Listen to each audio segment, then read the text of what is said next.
Resistance হবে তোমাদের compare করতে বলা হয়েছিল 40 ওয়াট বাল্ব আর 100 ওয়াট বাল্বের রেজিস্ট্যান্স, তাই তো? তাহলে আমি রেজিস্ট্যান্সের যে ফর্মুলা বা পাওয়ারের যে ফর্মুলা V²/R, এই ফর্মুলাটাকে যদি কাজে লাগাই তাহলে আমি ধরে নিচ্ছি এইটার জন্য এই এক্সপ্রেশনটায় 40 = V²/R 40 এটা লিখতে পারি, আর এইটার জন্য 100 হ্যাঁ তাই তো করেছি, দুটোতেই তো ভি রেখেছি। তাহলে এটা এটা এটা ধরো 1, এটা 2, তাহলে আমি 1/2 যদি করি তাহলে 40/100 R100, মানে এইটা তলায় আছে, তাহলে এটা হয়ে যাবে R100/R40। তার মানে R40 R100/R40 2/5। এটা হচ্ছে একটা পার্ট, ফার্স্ট পার্ট। আর দ্বিতীয় অংশটা ছিল আর কি,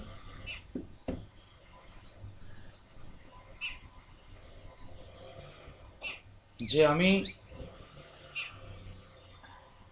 একটা 100 ওয়াট বাল্ব আর একটা 40 ওয়াট বাল্ব সিরিজে কানেক্ট করেছি। এটা ধরো 40 ওয়াট বাল্ব, এটা হচ্ছে 100 ওয়াট বাল্ব। এইবার প্রশ্নটায় বোধহয় ছিল what is the ratio of power dissipation বা এই জাতীয় কিছু একটা ছিল, তাই তো?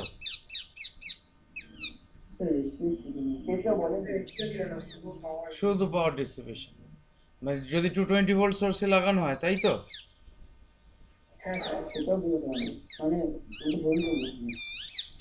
না, পাওয়ার ডিসিপেশন যদি এক্সাক্ট পাওয়ার ডিসিপেশন কত বার করতে হয় তাহলে আমায় 220 ভোল্ট সোর্সেই ধরতে হবে, তাছাড়া আমি বার করবো কী করে? আমি ধরে নিচ্ছি এখানে 220 ভোল্ট একটা সোর্স লাগানো আছে।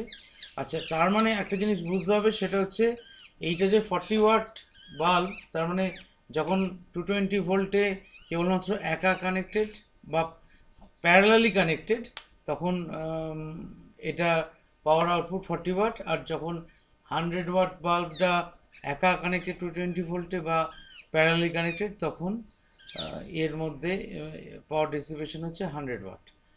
এটা অ্যাজিউম করে নিতে হবে, কারণ 100 ওয়াট লেখা থাকে মানেই আমরা ধরে নিচ্ছি যে when the voltage across the bulb is 220 volt, then the power dissipation is 100 watt.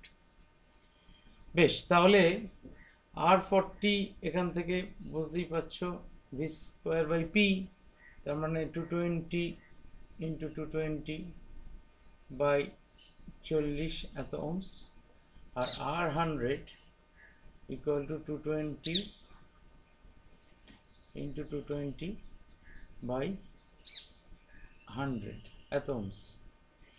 এইবার therefore ইকুইভ্যালেন্ট রেজিস্ট্যান্স।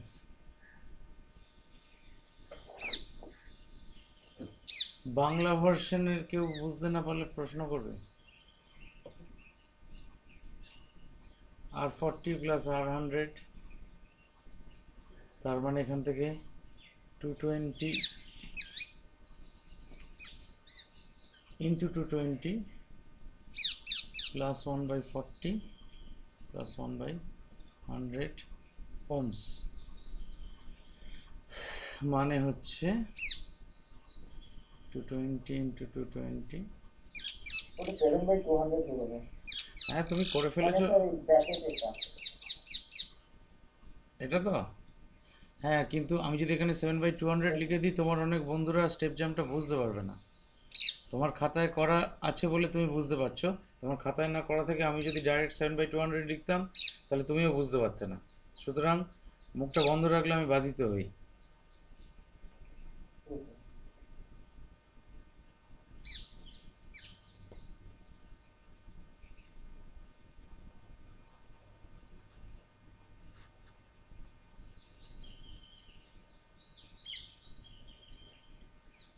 তাহলে এখান থেকে একটা জিরো কেটে দিলাম, এখান থেকে একটা জিরো কেটে দিলাম, তাহলে 22 ইন্টু 22,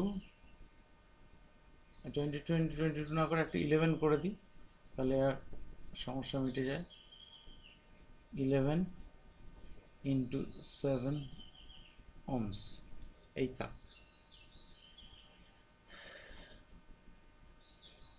বা একটু নরম সরম করে যদি লিখতে চাও তাহলে এখানে 22 থেকে তার মানে 2টা যদি আমি বার করে নিই তাহলে 11, 11 11 121 ইন্টু 7 দুগুণে 14 এত ohms, এই থাক, পরে দেখা যাবে কি হবে। এবার কারেন্ট কত ফ্লো করছে এই সার্কিটে, আই কত না, আই হচ্ছে total voltage by total current, এইটা বাই 121 ইন্টু 14 এত ohms। তাহলে এটাকে 11 দিয়ে আমি কাটতেই পারি, 11 দিয়ে কাটলে উপরে 20 আর তলায় হচ্ছে 11 ইন্টু 14 এত অ্যাম্পিয়ার। আর একটু কাটা যাবে, সেটা হচ্ছে 2 দিয়ে কাটতে পারি, হ্যাঁ 2 দিয়ে কাটতে পারি, 2 দিয়ে কাটলে উপরে 10, তলায় 11 ইন্টু 7 অ্যাম্পিয়ার।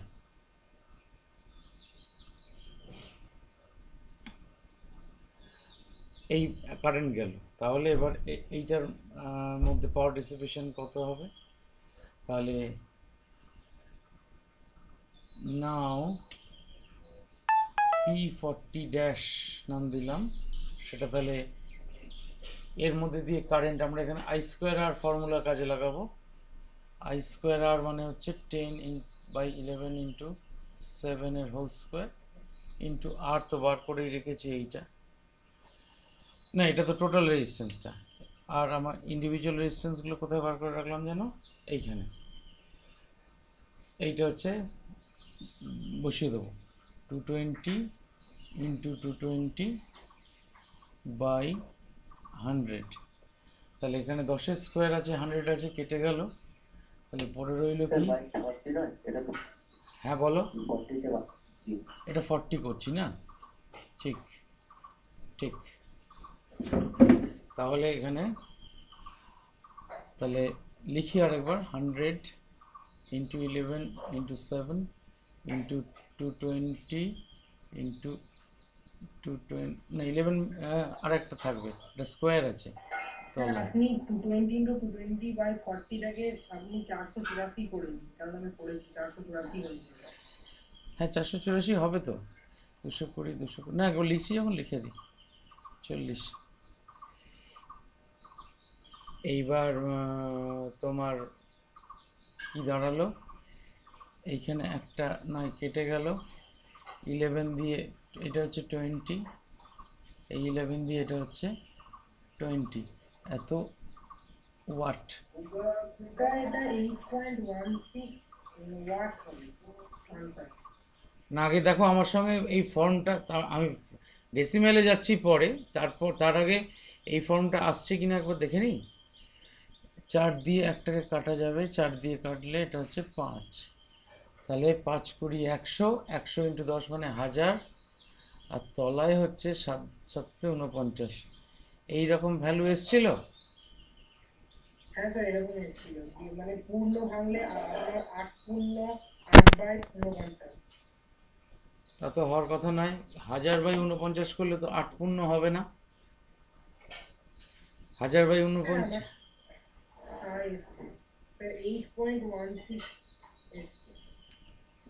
মানে স্যার ওটা 8.1632 এসেছিল, দিয়ে আমি ওটাকে 8.16। না না তুমি ভাবো না, 1000কে 50 দিয়ে ভাগ করলেই তো 20 হয়, তাহলে 1000কে 49 দিয়ে ভাগ করলে 20-র বেশি হবে, 8 কি করে হবে, তাহলে হয় আমি ভুল করছি কোথাও।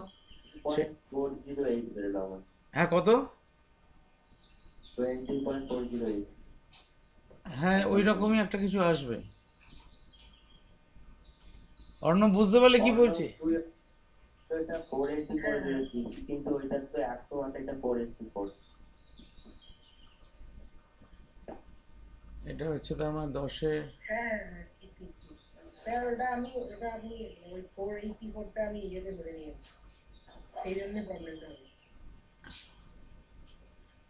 ইন্টু এর রেজিস্ট্যান্স হচ্ছে এইটা 220 ইন্টু 220 বাই 100। না, আমারও ওই বোর্ডে লিখে করতে গিয়ে অনেক সময় গোলমাল হয়ে যায়, হয় না তা না, এখানে একটু মুছতে হবে কিছু স্যার আমি যেটা বললাম ওই যে ওইটা ওই আপনার এইটা এই 20 বাই 49 ওটা আপনার হবে ওই প্রথম বাল্বেরটা, আর ওই দ্বিতীয় বাল্বেরটা আমি বলেছিলাম আপনাকে ওই 8 বাই 49 ওটা দ্বিতীয় বাল্বেরটা হবে। ও, দেখা যাক।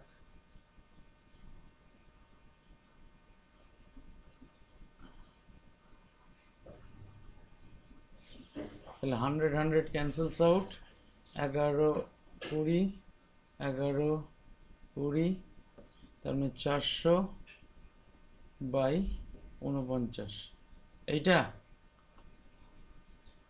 হ্যাঁ স্যার এটাই 400 বাই 49 করলে এই তোমার 8 পয়েন্ট কত বলছিলে? আপনার বেরোচ্ছে 8.16, 8.16 ধরে নিয়েছি। আচ্ছা, বেশি অসুবিধা নেই। পূর্ণ আকারে লিখলে 8 ঠিক আছে, এই হচ্ছে দুটো অঙ্ক। কারোর যদি বুঝতে সমস্যা থাকে স্টেপে জিজ্ঞাসা করো। আমরা আজকে ইলেকট্রোম্যাগনেটিজম শুরু করতে হবে আমাদের, বা ম্যাগনেটিক এফেক্ট অফ কারেন্ট।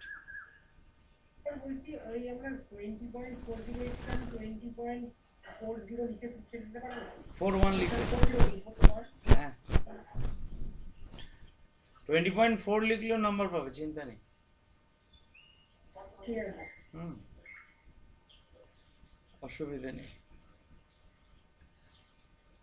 বেশ, মুছে দিলাম।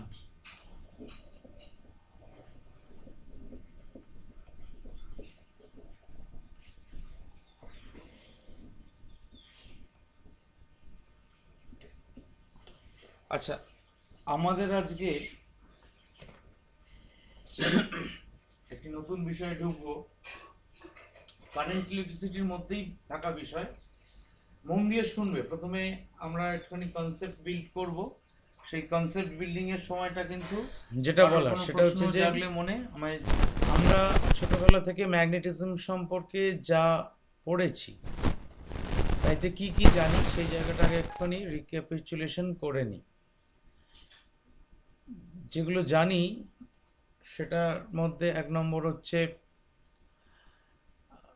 পৃথিবীতে যত ধরনের সাবস্টেন্স আছে তার মধ্যে কিছু হচ্ছে পার্মানেন্ট ম্যাগনেট, স্থায়ী চুম্বক, কিছু হচ্ছে টেম্পোরারি ম্যাগনেট তৈরি করা যায় সেখান থেকে, যেগুলোকে ম্যাগনেটিক সাবস্টেন্স বলা হয়, বাংলায় বলা হয় চৌম্বক পদার্থ।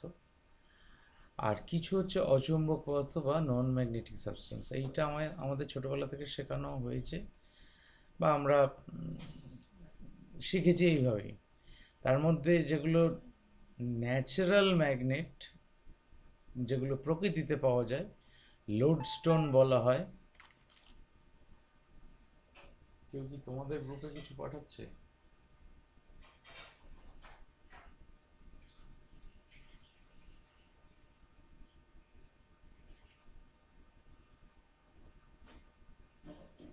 রঙ্গিত কি পাঠিয়ে যাচ্ছ? আমি লাস্ট 10 মিনিট পাঠানো তো। এই যে সফিউ রঙ্গিত 69 কেবি, দেখি। Oh, you want to show that you have done the problem previously, তাই তো? এগুলো করে কিছু লাভ আছে রঙ্গিত? এগুলো তো ব্যাপার হচ্ছে যে ও, তাই জন্য তুমিও করলে। তুমি যদি দেখো রাস্তা দিয়ে একটা লোক জামা প্যান্ট খুলে একদম নগ্ন হয়ে হাঁটছে, তুমিও তাই করবে তাকে দেখি, তাই তো?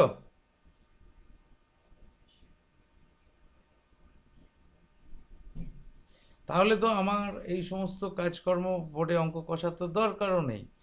আমার তো সব মানে এবল স্টুডেন্টরা আছে, তারাই তো নিজেদের মানে ওয়ার্কআউটটা পোস্ট করে দেবে, ব্যাস কাজ শেষ আমার।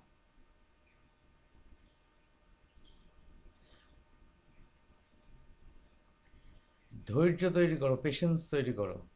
আর ওই একটা অঙ্ক বন্ধুদের কাছে দেখিয়ে কিছু ক্রেডিট পাওয়া যাবে না, তাতে এমন কিছু বড় হতে পারবে না। আজকে পোস্ট করবে, আজকে বন্ধুরা ভাবে আহা রঙ্গিত করতে পেরেছে বা সফিউর করতে পেরেছে, পরের দিন আবার ভুলে যাবে। সুতরাং it will not make any lasting impression upon them. আমি দেখছি খালি কানের কাছে পিক পিক করে বাজছে। সমস্যাটা কোথায় হয় জানো তো? আমি একটা জিনিস তো ধরো গঠন করছি, মাথায় চিন্তা করে বলছি, আমি তো মুখস্থ করে কিছু বলছি না, এ তো সেই সিনেমার ডায়ালগ নয়। আমার ওই চিন্তা ভাবনাটা ছেদ পড়ে যায়, তাতে আমার কিছু ক্ষতি নেই, তোমাদের খানিক পাওনা থেকে তোমরা বঞ্চিত হবে।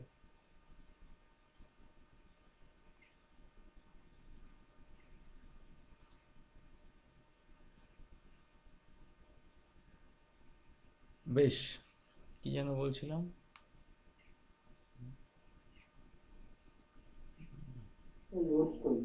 হ্যাঁ, লোডস্টোন, ঠিক। এই লোডস্টোন প্রকৃতিতে পাওয়া যায়।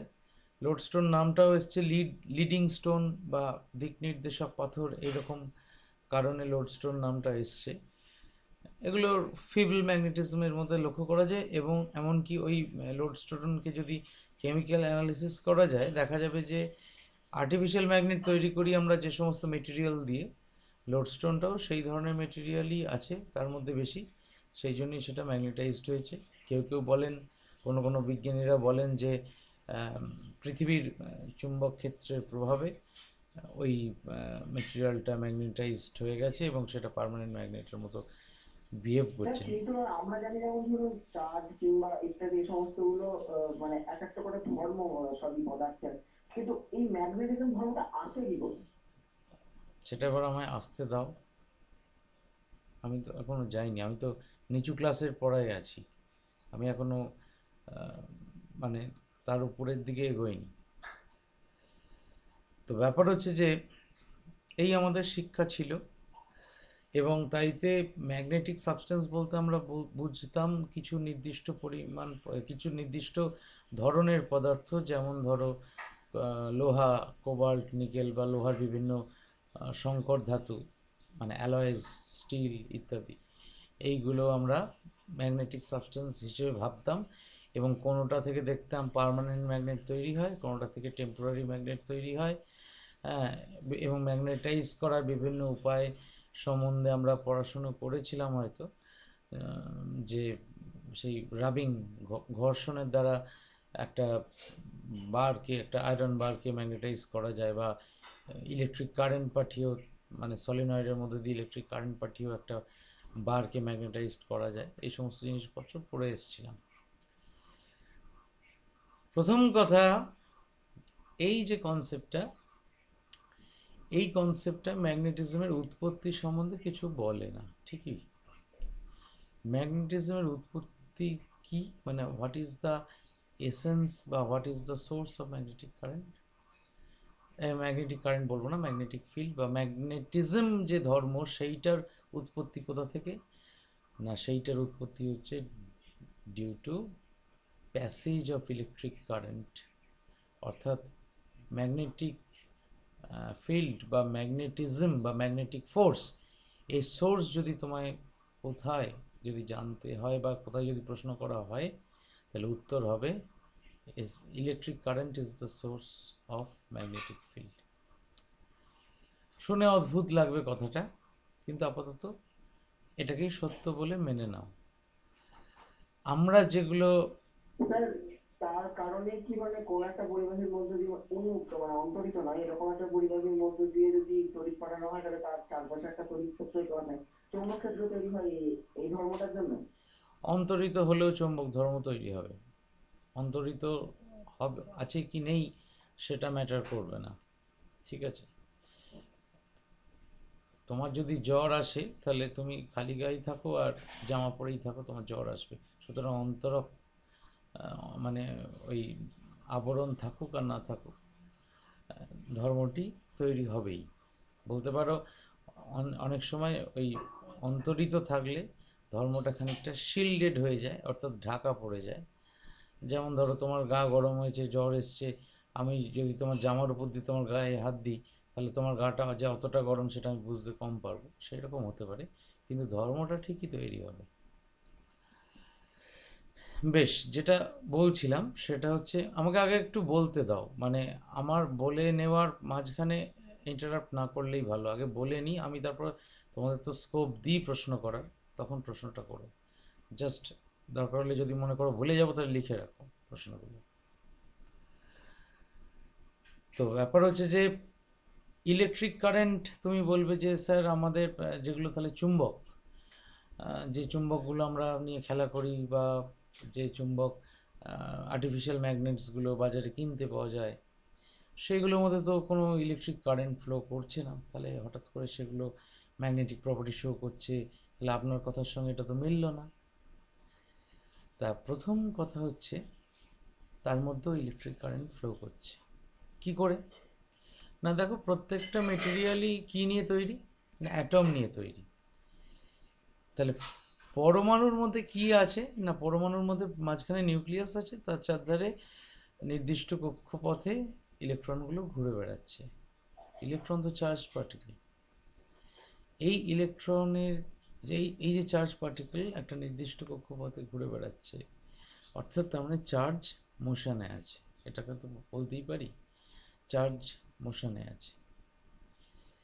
এই চার্জ মোশনে থাকলে সেটাকে আমরা একটা ইলেকট্রিক কারেন্ট রূপে ভাবতেই পারি। ইলেকট্রন তার মানে পরমাণুর কক্ষপথের মধ্যে যেদিকে ঘুরছে তার উল্টো দিকে তার মানে একটা কারেন্ট ফ্লো করছে, কারণ ইলেকট্রনের চার্জটাকে আমরা বাই কনভেনশন নেগেটিভ ধরে নিই। তাহলে conventional positive direction of electric current হচ্ছে ইলেকট্রন যেদিকে ঘুরছে তার উল্টো দিকটা। ইলেকট্রন যদি ক্লকওয়াইজ সেন্সে ঘোরে, অ্যান্টি ক্লকওয়াইজ সেন্সে ইলেকট্রিক কারেন্ট ঘুরছে। তাহলে এটা ভাবতে পারি, তাহলে প্রতিটি পরমাণুর মধ্যেই একটা ইলেকট্রিক কারেন্ট বলাটা অবশ্য ঠিক নয়, ইলেকট্রিক কারেন্টের সোর্স বা ইলেকট্রিক কারেন্ট তার মধ্যে ফ্লো করছে, এই ফ্লো করা অবস্থাতেই আছে। কারণ ইলেকট্রন কখনো কিন্তু পরমাণুর মধ্যে স্থির অবস্থায় থাকে না, তারা সবসময় রোটেট করে। তাহলে সেই ইলেকট্রিক কারেন্টের জন্যই কিন্তু তোমার এই ম্যাগনেটিক ফিল্ডের উৎপত্তি হয়। আমি যতটা ডিটেলিংয়ে ঢুকবো এই বিষয়টাতে ততটাই মাথা দেবে, তার চেয়ে বেশি মাথা দেওয়ার দরকার নেই, কারণ সেটা জন্য অন্যান্য ক্লাস আছে, 12 ক্লাসে তোমরা পড়বে। তা এবার তোমরা প্রশ্ন করতে পারো যে তাহলে তো সমস্ত ধরনের পদার্থের মধ্যেই তো পরমাণু আছে, মানে সব পদার্থই তো পরমাণু দিয়েই তৈরি, তাহলে চুম্বক পদার্থ, অচুম্বক পদার্থ, magnetic substance, non magnetic substance, এই রকম শ্রেণীবিভাগ তাহলে হলো কেন? না, হলো তার কারণ হচ্ছে, সত্যি কথাই, there is no substance in this universe which does not possess magnetic properties. এমন কোনো পদার্থ এই মহাবিশ্বে নেই যার মধ্যে ম্যাগনেটিক প্রপার্টি নেই। তাহলে স্যার আমরা বুঝতে পারি না মানে ব্রডলি বলি, যত ধরনের পদার্থ আছে তাদের ব্রডলি 3টি ভাগে ভাগ করা হয়। এক ধরনের পদার্থকে বলা হয় প্যারাম্যাগনেটিক মেটেরিয়াল, বাংলায় বলে পরাচুম্বক পদার্থ। এই পদার্থগুলো ফিবলি অ্যাট্রাক্টেড বাই এ ম্যাগনেট। এই ফিবলি মানে হচ্ছে খুব দুর্বলভাবে চুম্বক দ্বারা আকৃষ্ট হয়। প্রশ্ন করবে না কেন দুর্বলভাবে আকৃষ্ট হয়, কারণ সেটা তোমাদের লেভেলের নয়। খুব দুর্বলভাবে আকৃষ্ট হয়, এবং সেই দুর্বলভাবে আকৃষ্ট হওয়াটা বিশেষ বিশেষ পরীক্ষার সাহায্যে বা যন্ত্রের সাহায্যে এক্সপেরিমেন্টালি প্রমাণ করা সম্ভব, কিন্তু খালি চোখে আমরা বুঝতে পারি না। আরেক ধরনের পদার্থ আছে ডায়াম্যাগনেটিক সাবস্টেন্স, বাংলায় বলা হয় তিরস্চুম্বক পদার্থ। এই পদার্থগুলো দে আর ফিবলি রিপেলড বাই এ ম্যাগনেট, তারা কিন্তু ম্যাগনেট দ্বারা বিকর্ষিত হয় ক্ষীণভাবে। এই ক্ষীণ বিকর্ষণটাও কিন্তু আমরা খালি চোখে বুঝতে পারি না। আমরা যেটা বুঝতে পারি কেবলমাত্র সেই ধরনের পদার্থদের বলা হয় ফেরোম্যাগনেটিক সাবস্টেন্স, বা বাংলায় বলা হয় অয়স্চুম্বক পদার্থ। এই ধরনের সাবস্টেন্সগুলো চুম্বক দ্বারা স্ট্রংলি অ্যাট্রাক্টেড হয় বা খুব তীব্রভাবে আকর্ষিত হয়। আমরা এদের ধর্ম আমরা ছোট থেকে পড়ে এসেছি বা জেনে এসেছি, এবং সমস্ত যত আমরা কৃত্রিম চুম্বক আমাদের চারপাশে দেখি সবগুলোই কিন্তু আসলে এই ফেরোম্যাগনেটিক মেটেরিয়াল বা তার অ্যালয় দিয়ে তৈরি, বিভিন্ন ধরনের অ্যালয় দিয়েও তৈরি হয়। এই হচ্ছে ব্রড ডিভিশন। ইলেকট্রিক কারেন্ট তাহলে কেন সোর্স, সেটা বোঝাতে পেরেছি আশা করি। তা সেটা তো মানুষের এতদিন জানা ছিল না। মানুষ কোনো একটা জিনিস জানতে গেলে মানুষকে আগে কিছু পরীক্ষা করতে হয়, সেই পরীক্ষার রেজাল্টগুলো খুব ভালো করে অ্যানালিসিস করতে হয়, কার্যকারণ সম্পর্ক ব্যাখ্যা করতে হয়, তারপর আসল কারণগুলো জানা যায়। তা এই রকমই ওরস্টেড বলে একজন বৈজ্ঞানিক, তিনি একটি পরীক্ষা চালাচ্ছিলেন তার ল্যাবরেটরিতে। তিনি একটি কপার ওয়্যার ল্যাবরেটরির মধ্যে নর্থ সাউথ ডিরেকশনে খাটিয়েছিলেন, হরিজন্টালি অনুভূমিকভাবে নর্থ সাউথ ডিরেকশনে খাটিয়েছিলেন, মানে আটকেছিলেন, এবং তার তলায় একটা ম্যাগনেটিক নিডল বা ম্যাগনেটিক কম্পাস যেগুলোকে বলা হয়, ওই রকম একটা ম্যাগনেটিক নিডল রেখেছিলেন। ম্যাগনেটিক নিডলের প্রপার্টি হচ্ছে খুব ফিবল ম্যাগনেটিক ফিল্ডেও ম্যাগনেটিক নিডল ডিফ্লেক্টেড হতে পারে। তার কারণ হচ্ছে ম্যাগনেটিক নিডল তৈরি করা হয় খুব হালকা মেটেরিয়াল দিয়ে, খুব হালকা ওজনের পাত দিয়ে, ফলে ওর ইনার্শিয়া খুব কম, জাড্য খুব কম, ওর উপর সামান্য বল প্রয়োগ করলেই ও কিন্তু ঘুরে যায়। তো সেই রকম একটি ম্যাগনেটিক নিডল উনি তারের তলায় রাখলেন, দেখলেন হ্যাঁ সুন্দর ম্যাগনেটিক নিডল কিন্তু নর্থ সাউথ পয়েন্ট করছে। নর্থ সাউথ কেন পয়েন্ট করছে সেটা তোমরা নিচু ক্লাসে পড়ে এসছো, সেই জায়গাগুলো আর নতুন করে রিপিট করছি না। এই যে অ্যাট্রাকটিভ প্রপার্টি, ডাইরেক্টিভ প্রপার্টি ছোটোবেলায় পড়তে হয়, যে আকর্ষণ ধর্ম, দিক নির্দেশক ধর্ম। হ্যাঁ, দিক নির্দেশক ধর্মটাও বেসিক্যালি একটা আকর্ষণ ধর্মই। পৃথিবী নিজে বিরাট চুম্বক, সে যখন কোনো একটা চুম্বককে তোমায় ঝুলিয়ে দেওয়া হয়, কোনো একটা সুতো বেঁধে অবাধে ঝুলিয়ে দেওয়া হয় অনুভূমিকভাবে, তখন চুম্বকটি যদি দুলিয়ে দেওয়া হয়, সে আবার ঠিক উত্তর দক্ষিণ অভিমুখেই যে ঝুলতে থাকে, অন্য কোনো অভিমুখে ঝুলতে থাকে না। তার পিছনে কারণ হচ্ছে কিন্তু ওই অ্যাট্রাকটিভ প্রপার্টি, আকর্ষণ ধর্ম। কারণ পৃথিবী নিজে বিরাট চুম্বক, সে আকর্ষণ করে বলেই ওই দিক নির্দেশক ধর্মটা তৈরি হয়েছে। অর্থাৎ দিক নির্দেশক ধর্মটা আলাদা কোনো ধর্ম নয়, বলা উচিত না, কিন্তু ছোটদের আমরা সিম্পলিফাই করি ব্যাপারগুলো, করতে করতে আসল এসেন্সটাই নষ্ট করে দিই। তা আবার ফিরে আসি ওরস্টেডের এক্সপেরিমেন্টে। ওরস্টেড দেখলেন যে তার লাগিয়েছেন ল্যাবরেটরির মধ্যে কীরকম ডিরেকশানে না, উত্তর দক্ষিণ অভিমুখে তার খাটিয়েছেন, এবং তামার তার, এবং তার অনুভূমিকভাবে খাটিয়েছেন, এবং তার তলায় একটি চুম্বক শলাকা রেখেছেন, ম্যাগনেটিক নিডল রেখেছেন। এই ম্যাগনেটিক নিডলটা কিন্তু চুপচাপ বসে আছে এখন নর্থ সাউথ ডিরেকশনে। এবার উনি কারেন্ট পাঠাতে শুরু করলেন, তার মধ্যে দিয়ে না, যে তামার তারটা উত্তর দক্ষিণ অভিমুখে খাটিয়েছিলেন তার মধ্যে দিয়ে কারেন্টের ডিরেকশন কি পাঠালেন প্রথমে, না দক্ষিণ থেকে উত্তর অভিমুখে, ফ্রম সাউথ টু নর্থ, অর্থাৎ কারেন্টটা যাচ্ছে উত্তর দিকে। উনি দেখলেন যে মুহূর্তে সুইচটা অন করলেন, সেই মুহূর্তে ওই তারের তলায় রাখা চুম্বক শলাকার যেটা উত্তর মেরু, north pole of the magnetic needle, তারা সেটা পশ্চিম দিকে ডিফ্লেক্টেড হয়ে গেল, টুয়ার্ডস ওয়েস্ট। উনি আবার সুইচ অফ করলেন, সুইচ অফ করে দেখলেন যে আবার ম্যাগনেটিক নিডলটা আবার আগের অবস্থায় এসে স্থির হয়ে গেছে। আবার সুইচ অন করলেন, দেখলেন আবার ম্যাগনেটিক নিডল ঘুরে গেল। এবার এক্সপেরিমেন্ট একটুখানি চেঞ্জ করলেন, উনি কারেন্টটা দক্ষিণ থেকে উত্তরে না পাঠিয়ে উত্তর থেকে দক্ষিণে পাঠালেন। তখন দেখলেন চুম্বক শলাকার উত্তর মেরুটা কিন্তু পশ্চিম দিকে আর ঘুরছে না, পূর্ব দিকে ঘুরছে। উনি এই অবজারভেশনগুলো লিখে রাখতে লাগলেন, যে পরবর্তীকালে ভাব বইগুলো নিয়ে। চুম্বক শলাকাটা তারের তলায় রাখা ছিল, চুম্বক শলাকাটা তারের উপরে রাখলেন একবার, দিয়ে এক্সপেরিমেন্ট করলেন। চুম্বক শলাকাটা তারের তলায় রাখলে যা তোমার যা অবজারভেশন হচ্ছিল, চুম্বক শলাকাটাকে যখন তারের উপরে রাখা হয়েছে ঠিক তার বিপরীত অবজারভেশন হচ্ছে, অর্থাৎ দক্ষিণ থেকে উত্তরেই কারেন্ট পাঠাচ্ছি, কিন্তু চুম্বক শলাকাটাকে উপরে রেখেছি তারে, তখন কিন্তু চুম্বক শলাকার উত্তর মেরুটা পূর্ব দিকে ডিফ্লেক্টেড হচ্ছে। তাই এই অবজারভেশনগুলো উনি লিখে রাখলেন, নোট করে রাখলেন। তারপর ভাবতে বসলেন যে কি হতে পারে, কেন এরকম ঘটনা ঘটছে, এবং কারেন্ট পাঠালেই ঘটনাটা ঘটছে, কারেন্ট যখন পাঠাচ্ছেন না উনি, সুইচ অফ আছে সার্কিটের, তখন কিন্তু সুবোধ বালকের মতো এই কি বলে চুম্বক শলাকা স্থির হয়ে বসে আছে। তখন ওনার মাথায় একটা চিন্তা এলো যে একটা চুম্বককে কে বল প্রয়োগ করতে পারে, who can apply A force আপন এ ম্যাগনেট। সেটা নিশ্চয়ই আর একজন ম্যাগনেট, কারণ একটা ম্যাগনেটই তো আর একটা ম্যাগনেটের উপর ফোর্স অ্যাপ্লাই করতে পারবে, তাছাড়া তো সম্ভব নয়।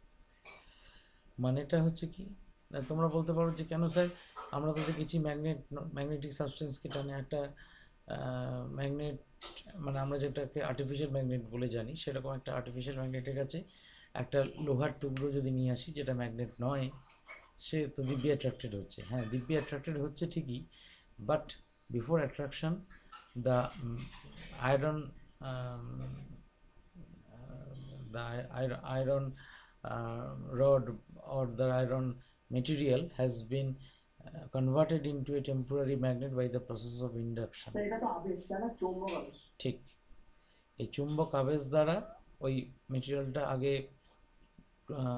টেম্পোরারি বা ক্ষণস্থায়ী চুম্বকে পরিণত হচ্ছে, এবং তার ফলে ওই পার্মানেন্ট চুম্বক দ্বারা আকৃষ্ট হচ্ছে।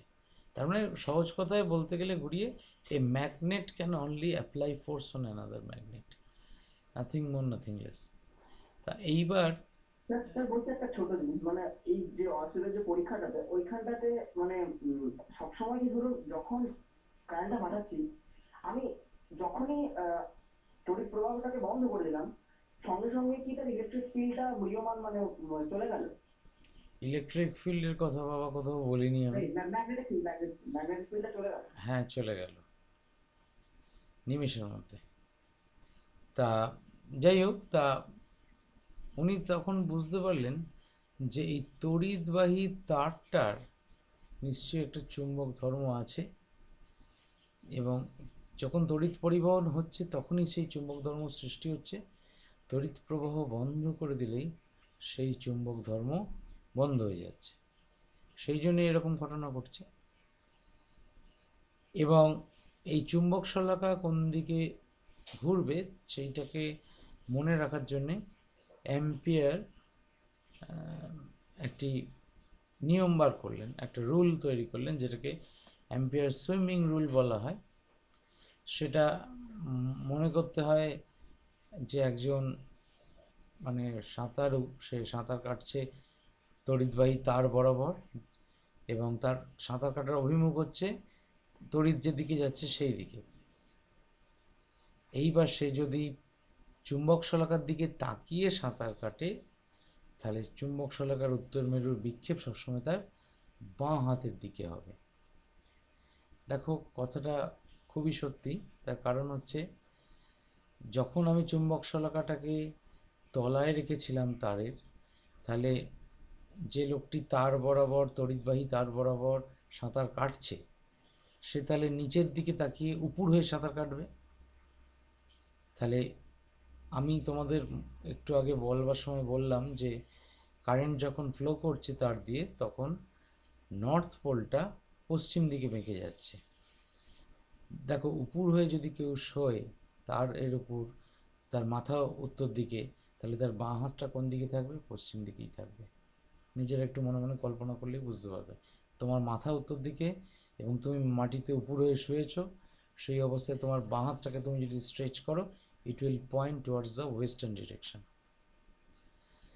আবার যদি চুম্বক শলাকাটাকে তারের উপরে রাখো, তখন তোমাকে যদি চুম্বক শলাকার দিকে তাকিয়ে সাঁতার কাটতে হয়, তাহলে তোমাকে চিত হয়ে সাঁতার কাটতে হবে, এবং সেই সময় তোমার বাঁ হাত will point towards the eastern direction, এবং আমিও তাই বলেছিলাম যখন আমার চুম্বক শলাকাটা তারের উপরে রাখা থাকবে আমি তারের মধ্যে দিয়ে কারেন্ট পাঠাবো, দেখব যে চুম্বক শলাকার উত্তর মেরুটা পূর্ব দিকে বিক্ষিপ্ত হয়েছে।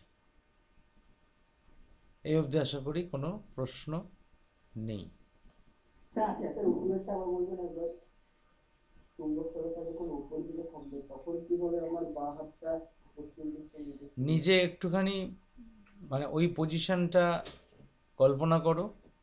তুমি যদি মেঝেতে শুয়ে পড়ো তাহলে তুমি যখন চুম্বক শলাকাটা তোমার তারের তলায় আছে, তুমি তার মানে উপর হয়ে সাঁতার কাটছো, তোমার মাথা উত্তর দিকে, তখন your left hand will point towards the western direction.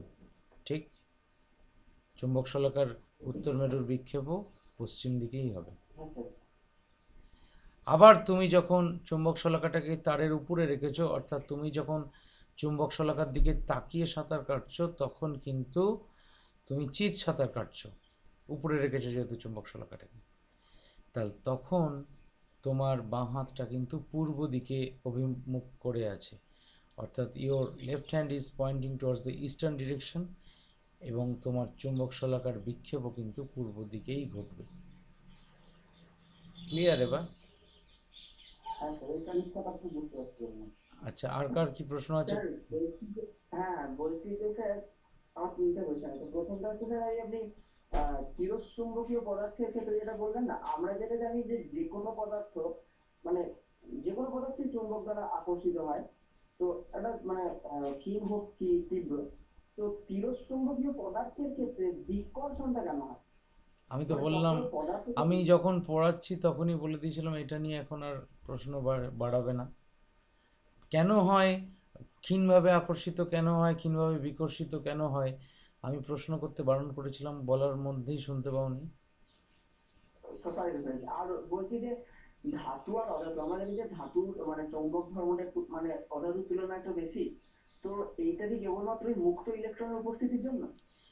ধাতুর মধ্যে দিয়ে তড়িৎ প্রবাহ পাঠানো যায়, বেশি পরিমাণে তড়িৎ প্রবাহ পাঠানো যায়।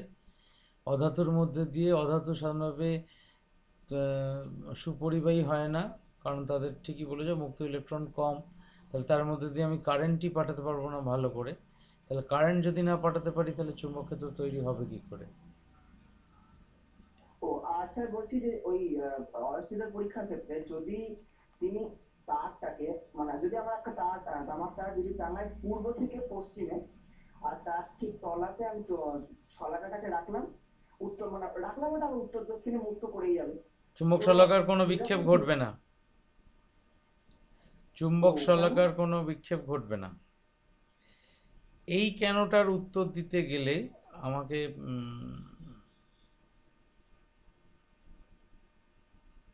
আচ্ছা ঠিক আছে, আমি একটা ছবি এঁকে কেনটার উত্তর দেওয়ার চেষ্টা করছি। বেশ, আমি দিচ্ছি উত্তর।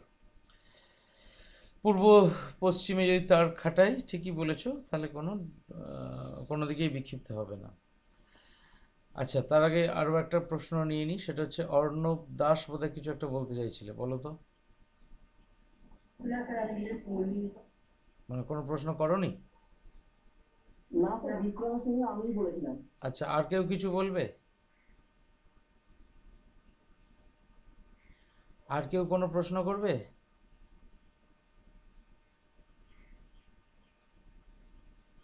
বেশ, আর কারোর কোনো প্রশ্ন নেই যখন, আমরা সৌমিক যে প্রশ্নটা করলো ভালো প্রশ্ন করেছে, যে উত্তর দক্ষিণ বরাবরই এরকম ঘটনা দেখতে পাচ্ছি, পূর্ব পশ্চিমে এই ঘটনাটা দেখতে পাচ্ছি না কেন।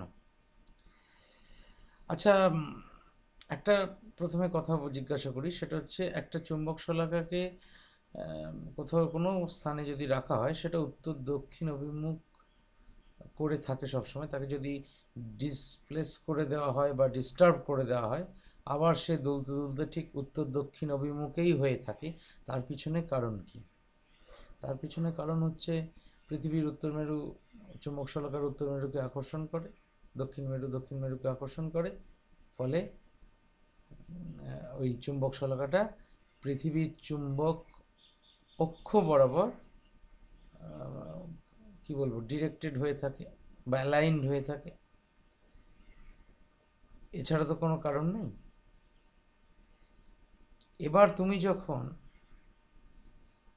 কারেন্ট পাঠাচ্ছিলে, ওর সঙ্গে সমকোণ বা রাইট অ্যাঙ্গেলে একটা ম্যাগনেটিক ফোর্স তৈরি হচ্ছিল, যে ম্যাগনেটিক ফোর্সটা ওকে হয় ওয়েস্ট ডিরেকশানে নাহলে ইস্ট ডিরেকশানে ডিফ্লেক্ট করছিল বা বিক্ষিপ্ত করছিল। এবং সেই ফোর্সটা যেটা ওই চুম্বক শলাকাটাকে বিক্ষিপ্ত করছিল, সেটার অভিমুখ নিশ্চয়ই পৃথিবীর চুম্বক ক্ষেত্রের অভিমুখের সঙ্গে, বুঝতেই পারছো, 90 ডিগ্রি। কারণ যতক্ষণ কারেন্ট ফ্লো করছে, চুম্বক শলাকা হয় পূবমুখো নাহলে পশ্চিমমুখো এই অবস্থায় থাকছিল। এইবার আমি যদি তারটাকে পূর্ব আর পশ্চিমটা কি একদম ষাট পূর্ব পশ্চিম? শার্প পূর্ব পশ্চিম বলতে আমাদের চুম্বক অক্ষ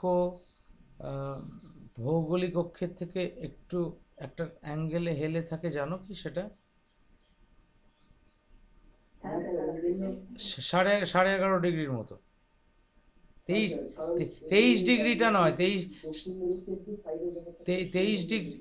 ডিগ্রি যেটা বলছো, 23 ডিগ্রি কথাটা যেটা বলছো, সেটা তো হচ্ছে আমাদের যেটা পৃথিবী যে সূর্যের চারপাশে যে রিভলভ করছে, যেটা রিভলিউশন প্লেন, যেটা হচ্ছে পরিক্রমণ তল, তার সঙ্গে যে লম্ব অভিমুখ, সেই লম্ব অভিমুখের সঙ্গে ও 23.5 ডিগ্রি কোণে হেলে থাকে।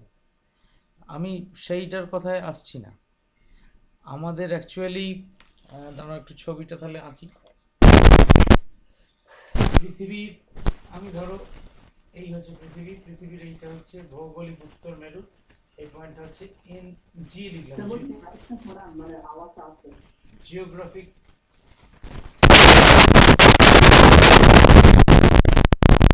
Geographic south.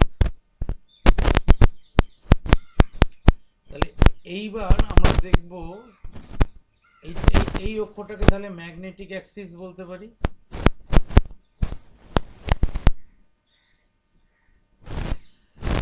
আর পৃথিবীর যে নিজে একটা বিরাট চুম্বক, তার ম্যাগনেটিক নর্থ এই রকম জায়গায় আছে, এটা এন এম লিখলাম, ম্যাগনেটিক নর্থ।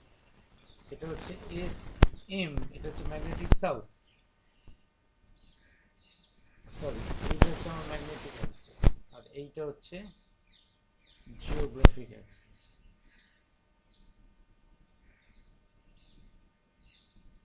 এবং এদের মধ্যে অ্যাঙ্গেলটা হচ্ছে 11.5 ডিগ্রির মতো অ্যাপ্রক্সিমেটলি,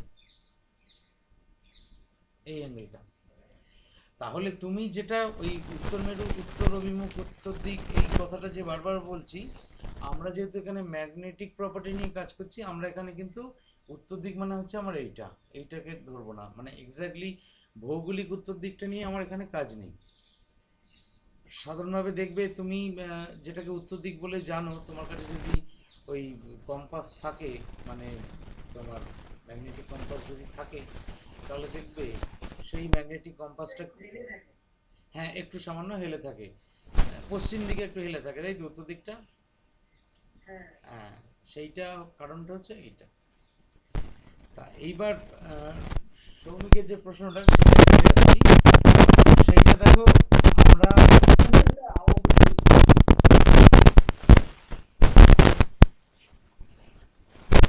এবার আওয়াজ বন্ধ হয়েছে।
মধ্যে একটু কড়কড় করছে, তাই তো? হ্যাঁ স্যার, এবার আর করছে না, এবার বলছি। এবার আর করছে না। না আমার সাথে বেশ, আমাকে ঘাড় ঘুরিয়ে ঘুরিয়ে বলতে হবে, বুঝতে পেরেছি। এইখান থেকে দূরে টান পড়ছে তারটায়। ওই এত অসুবিধা হচ্ছে যে আপনি ক্লিপ মাইক্রোফোন গুলো জামা মানে লাগিয়ে নিতে পারেন তো। তুমি আমায় একটা গিফট করো না?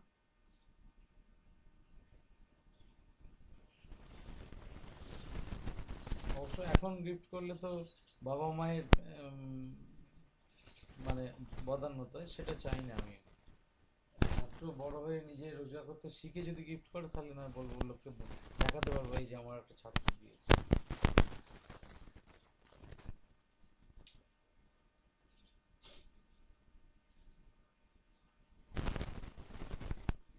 বেশ,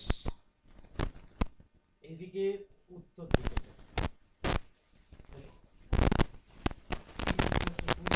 থ্রি ডাইমেনশনাল ছবি আঁকছি, তাহলে বুঝতেই পারছো কেন এরকম ভাবে এঁকেছি। এদিকটা হচ্ছে দক্ষিণ দিক, এর তলায় চুম্বক শলাকাটা এইভাবে রাখা ছিল। এই দিকটা হচ্ছে নর্থ, এই দিকটা হচ্ছে সাউথ। এইবার এই দিক বরাবর একটা ফোর্স এক্সপিরিয়েন্স করেছিল বলেই কিন্তু এই ওয়েস্টার্ন ডিরেকশনে ঘুরে গিয়েছিল।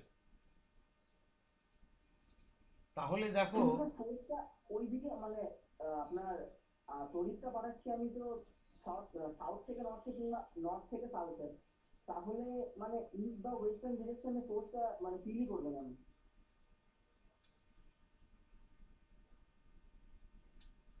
এটা বুঝতে গেলে একটা ইকুয়েশন শিখতে হবে। সেই ইকুয়েশনটাকে বলা হয় লরেঞ্জ ফোর্স ইকুয়েশন। তার আগে ভেক্টর প্রোডাক্ট কাকে বলে শিখতে হবে। সেই ভেক্টর প্রোডাক্টের ক্ষেত্রে ডিরেকশন, যেটা তোমার প্রোডাক্ট ভেক্টর, তার কেন সমকোণে প্রযুক্ত হচ্ছে বল, সেটা এই মুহূর্তে জানতে চাও না সৌমিক, কারণ তাহলে পড়া ফুরোবে না, এর মধ্যে পড়াটা বাড়তেই থাকবে ইলাস্টিকের মতো। স্যার তাহলে মানে এইদিকে উপর জেনে রাখবো যে যদি আমি শুধু যে অভিমুখে যায় সে তার সমকোণে বল প্রযুক্ত মানে বল অনুভূত হয়। আমি শুধু মানে অবজারভেশন যেটা দেখতে পাচ্ছি ঘটনা, সেই ঘটনাটা সত্যি বলে মেনে নেব। অর্থাৎ এইখানে তোমার এই চুম্বক শলাকাটা এইরকম ছিল, এইরকম থাকার পর সে কিরকম হয়ে গেল না, সে মানে আমি যদি উপর থেকে ছবিটা দেখি, উপর থেকে ছবিটা দেখি যদি মানে টপ ভিউ যদি দেখি, এদিকটা নর্থ ছিল, এদিকটা সাউথ ছিল।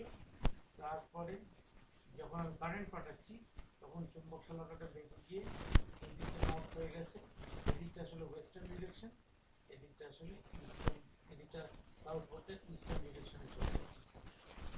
অর্থাৎ নর্থ বলতে এদিকে ঘুরে গেছে। আমি ধরো উপর থেকে দেখছি, আমি ঘটনাটা লক্ষ্য করি, তাহলে এইরকম দেখবে, এটা এইদিকে ঘুরে গেছে, এইভাবে দেখবে।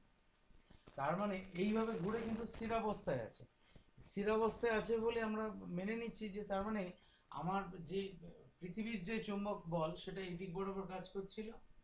আর এখন যে এই তারের মধ্যে দিয়ে কারেন্ট ফ্লো করবার জন্য যে চৌম্বক বল, সেটা নিশ্চয়ই এই বরাবর কাজ করছে, এবং সেটা যথেষ্ট বেশি স্ট্রং।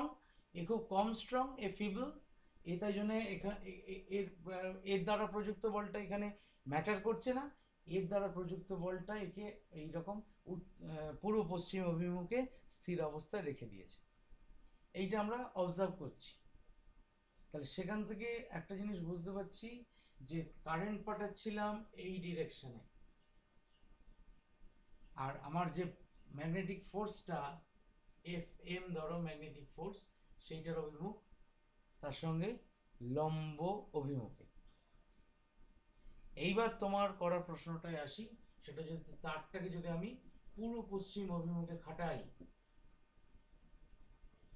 তারটাকে যদি পূর্ব পশ্চিম অভিমুখে খাটাই, ধরো এইটা হচ্ছে আমার ইস্টার্ন ডিরেকশন, এটা হচ্ছে ওয়েস্টার্ন ডিরেকশন। এমনি অবস্থায় তাহলে চুম্বক শলাকাটা এর তলায়, আচ্ছা কাটবো না, তাহলে দেখতে ভালো লাগবে না। স্যার চক্রবর্তী কি বলবেন একটু আগে থেকে বলবেন, একটু ঘরে একটু চিন্তা হচ্ছে।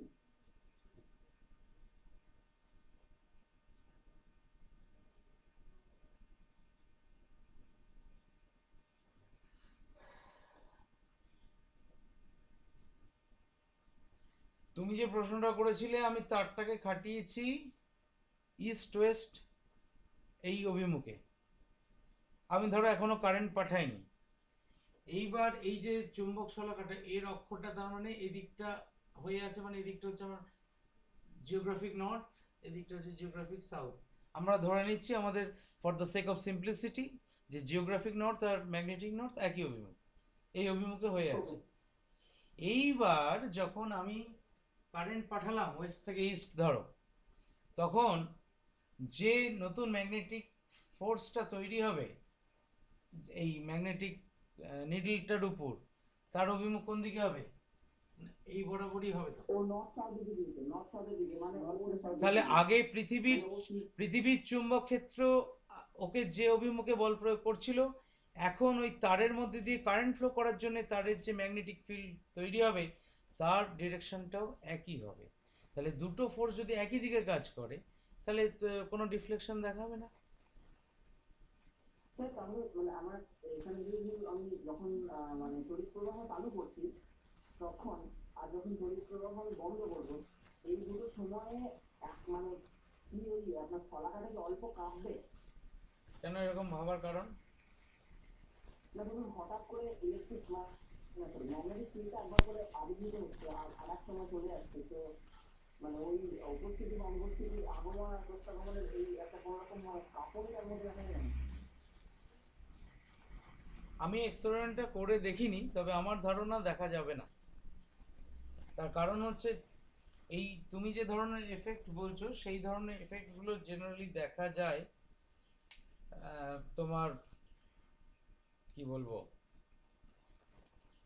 যদি না তাতেও অসুবিধে কিছু নেই। ব্যাপার হচ্ছে আমরা তো এখানে শুধুমাত্র একটা সাবস্টেন্সের উপর বল প্রয়োগ করছি। আমি একটা সহজ একটা উদাহরণ দিলে ব্যাপারটা খানিক ক্লিয়ার হবে। ধরো তুমি যদি একটা পাখা, মানে ডিসি পাখা, মানে আমাদের এই বাড়িতে যে সিলিং ফ্যান চলে সেই পাখা নয়, ডিসি পাখা। ডিসি পাখা কোথায় পাবো স্যার? ডিসি পাখা খেলনার পাখা অনেক সময় পাওয়া যায়, বা দেখবে অনেক সময় ওই বিভিন্ন যে খেলনার যে মোটরগুলো হয় সেগুলো সব ডিসি মোটর, ব্যাটারিতে চলে। তুমি যদি ব্যাটারিটা বারবার কানেক্ট আর ডিসকানেক্ট করো তাহলে কি মোটরটা কাঁপতে কাঁপতে ঘুরতে থাকে?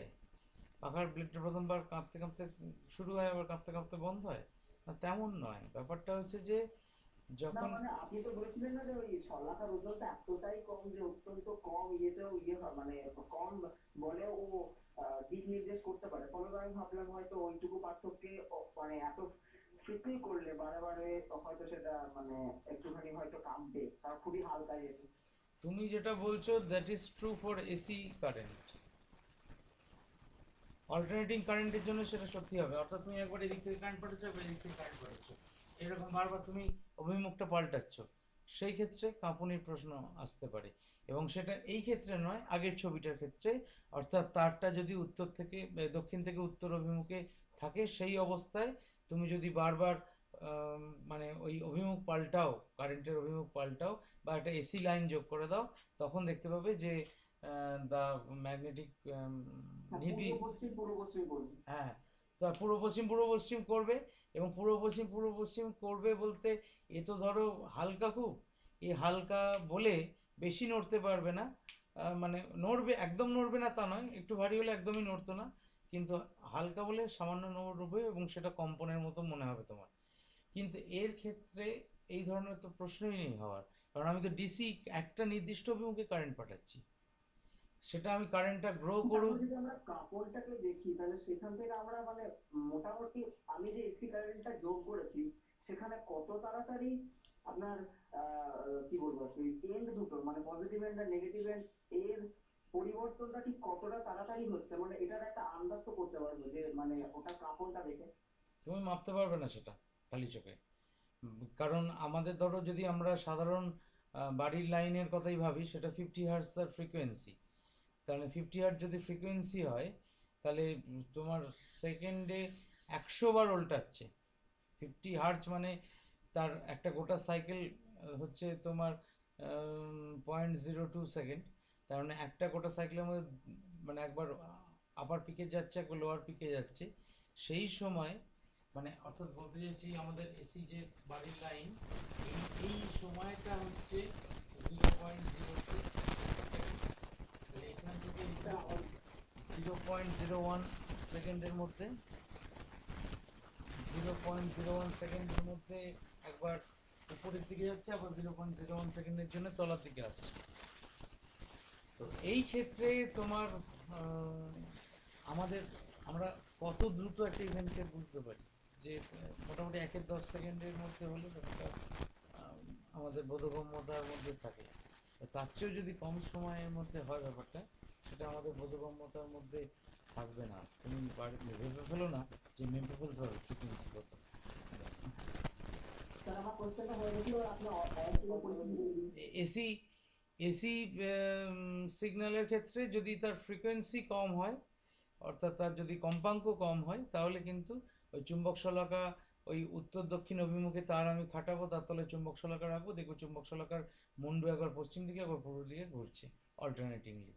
যদি ফ্রিকোয়েন্সি কম হয়, ধর 10 হার্জ ফ্রিকোয়েন্সির একটা এসি তৈরি করেছি, আস্তে আস্তে ঘুরতেই থাকবে কোনো ঘুরতে নয়, অসিলেটেড হতে থাকবে। অর্থাৎ একবার তোমার উত্তর থেকে পশ্চিম, আবার পশ্চিম থেকে পূর্ব, আবার পূর্ব থেকে পশ্চিম, মানে এটা অসিলেশন বলবো, এটাকে ঘুরতে থাকা বলবো না। ঘুরতে থাকবে, এটাকে ঘুরছে না, এটা তো তোমার তার মানে তোমার একবার চুম্বক শলাকাটা আমি যদি উপর থেকে, মানে একই দিক হয়ে যাবে। এইটা হচ্ছে ওয়েস্ট, এইটা হচ্ছে ইস্ট, তাহলে চুম্বক শলাকাটা সাধারণ অবস্থায় যখন কারেন্ট ফ্লো করছে না তখন এইভাবে আছে।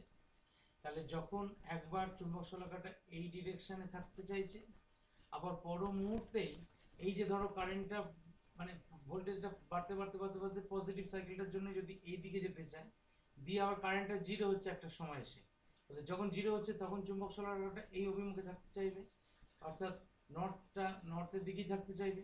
আবার যখন নেগেটিভে যাবে, নেগেটিভ পার্টটার জন্য, তখন আবার চুম্বক শলাকাটা পূবমুখী থাকতে চাইবে। অর্থাৎ তার মানে এই চুম্বক শলাকার ঘূর্ণনটা এই দিক থেকে এই দিকের মধ্যে হবে। কোনো সময় ভেবো না এটা এদিক থেকে হয়ে একদম এইভাবে গোল পথে এরকম ঘুরতে পারবে, অসিলেশন হবে, রোটেশন হবে। সেটা আমি ভাবি, সেটা না, কিন্তু স্যার আমি ভাবছিলাম যদি এইরকম গোল গোল করে কখন ঘুরতে পারতাম। দেখা যাক কখন ঘুরতে পারে।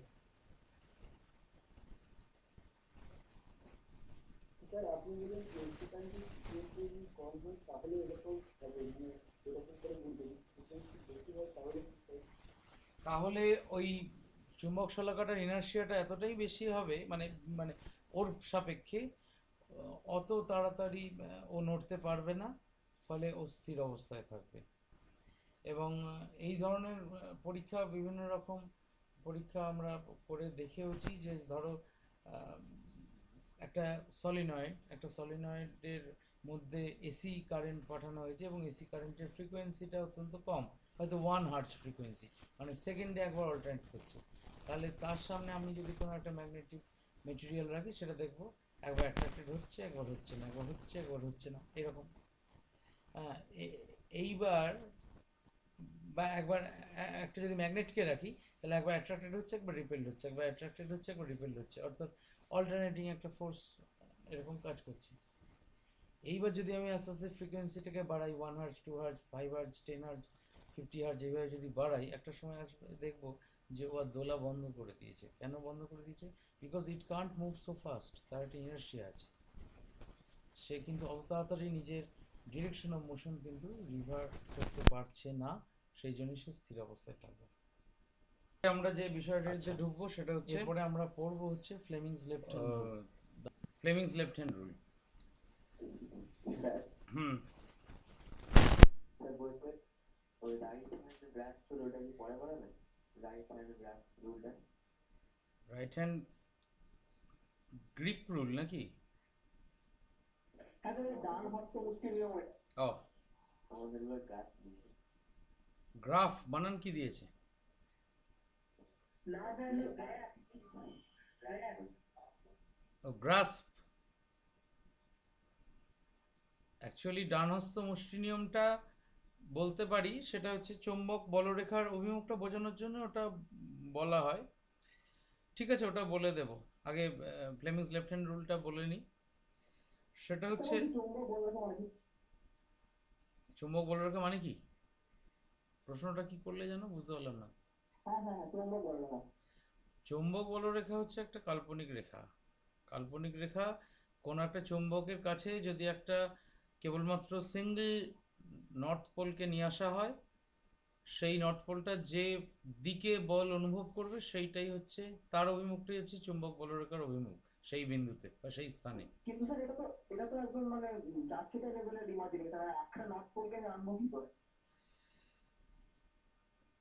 যে একটা নর্থ পোলকে আনতে পারবে না, কিন্তু ব্যাপার হচ্ছে আমাকে ডিফাইন করতে গেলে তো একটা জায়গায় আমায় আসতে হবে, সেই জায়গাটা হচ্ছে ওইটা। ও ঠিক আছে। বা ধরো আমি ওইভাবেও যদি না ভাবি, মানে যদি আমার ওইটা ভাবতে অসুবিধা হয়, ধরো আমার একটা এখানে দণ্ডচুম্বক আছে। দণ্ডচুম্বকের ক্ষেত্রে আহ, এখানে একটা বেশ বড় সড়ো দণ্ডচুম্বক আছে। আমি দণ্ডচুম্বকের কাছে একটা চুম্বক শলাকাকে নিয়ে এলাম, এরকম ধরো চুম্বক শলাকাটাকে নিয়ে এলাম। এই চুম্বক শলাকাটা দেখবো সাউথ পোলটা এইদিকে আছে, নর্থ পোলটা এইদিকে আছে। তারপর চুম্বক শলাকাটাকে একটু সরালাম, দেখলাম চুম্বক শলাকাটা এখন এইভাবে অবস্থান করছে। তখন তার মানে সাউথ পোলটা এখানে আছে, নর্থ পোলটা এখানে আছে।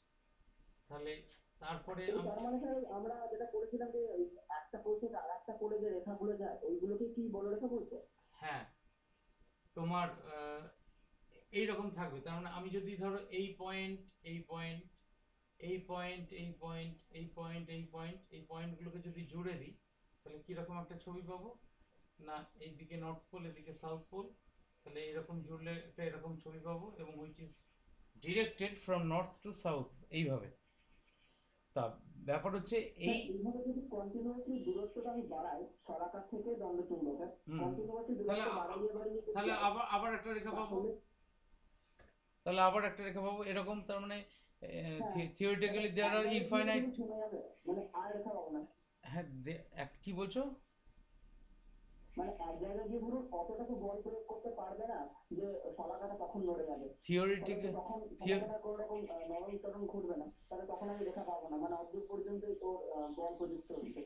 থিওরিটিক্যালি এই ম্যাগনেটিক লাইন্স অফ ফোর্স যে কোনো ম্যাগনেটের জন্য infinite distance of the extended, কিন্তু বাস্তবে আমরা দেখতে পাই যে কিছুটা দূরে যাওয়ার পর এতটাই ফিবল হয়ে যায়, এতটাই দুর্বল হয়ে যায় যে রেখাটাকে আঁকা খুব মুশকিল হয়ে দাঁড়ায়।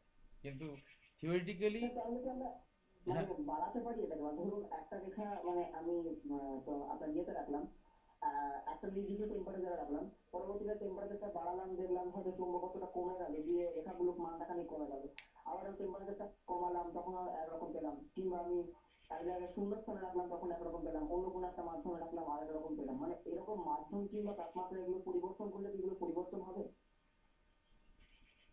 অভিমুখের পরিবর্তন হবে না। রেখার সংখ্যা? রেখার সংখ্যার পরিবর্তন, আসল কথা রেখার সংখ্যা হচ্ছে এমন একটা কোয়ান্টিটি যেটা দিয়ে আমরা কোনো ম্যাগনেটিক ফিল্ড কতটা স্ট্রং কতটা ফিবল সেটা বোঝাই। সেটা একদিক থেকে বলতে পারো যে কোনো একটা ম্যাগনেটের চারপাশে ম্যাগনেটিক লাইন্স অফ ফোর্স যত ডেন্স হবে, যত ঘন হবে, that indicates that the magnetic field is very strong. আর যত কম হবে লাইন্স অফ ফোর্স, তত তার মানে এটা ইন্ডিকেট করে যে ম্যাগনেটিক ফিল্ডটা দুর্বল। কিন্তু এটা পুরোটাই কোয়ালিটেটিভ, কোয়ান্টিটেটিভ নয়। মানে গুণগতভাবে এটা বোঝানোর জন্য আমরা এরকমভাবে আঁকি। বাস্তবে তুমি এই একটা ম্যাগনেটের চারপাশে যে ম্যাগনেটিক নিডল তুমি রাখছো, এটা তো তুমি অসংখ্য অবস্থানে রাখতে পারো, অসংখ্যভাবে রাখতে পারো। তাহলে theoretically there should be infinite number of lines, এরকম চারপাশে আঁকতে পারি আমরা। এইখানে আমি দুটো লাইন এঁকেছি, এর মধ্যেও তার মানে দেয়ার আর ইনফাইনাইট নাম্বার অফ পজিশনস, যার মধ্যে এরকম অসংখ্য লাইন আঁকা সম্ভব। তা আমরা মানে প্র্যাকটিক্যাল পারপাসে ওটা ভাবতেই পারি যে এখানে ম্যাগনেটিক লাইন্স অফ ফোর্স কোনো একটা ছবিতে দেখলে কম ম্যাগনেটিক লাইন্স অফ ফোর্স আঁকা আছে, তার মানে it indicates that the magnetic field is weak, and if there are more lines of forces then it indicates that the magnetic field lines are strong.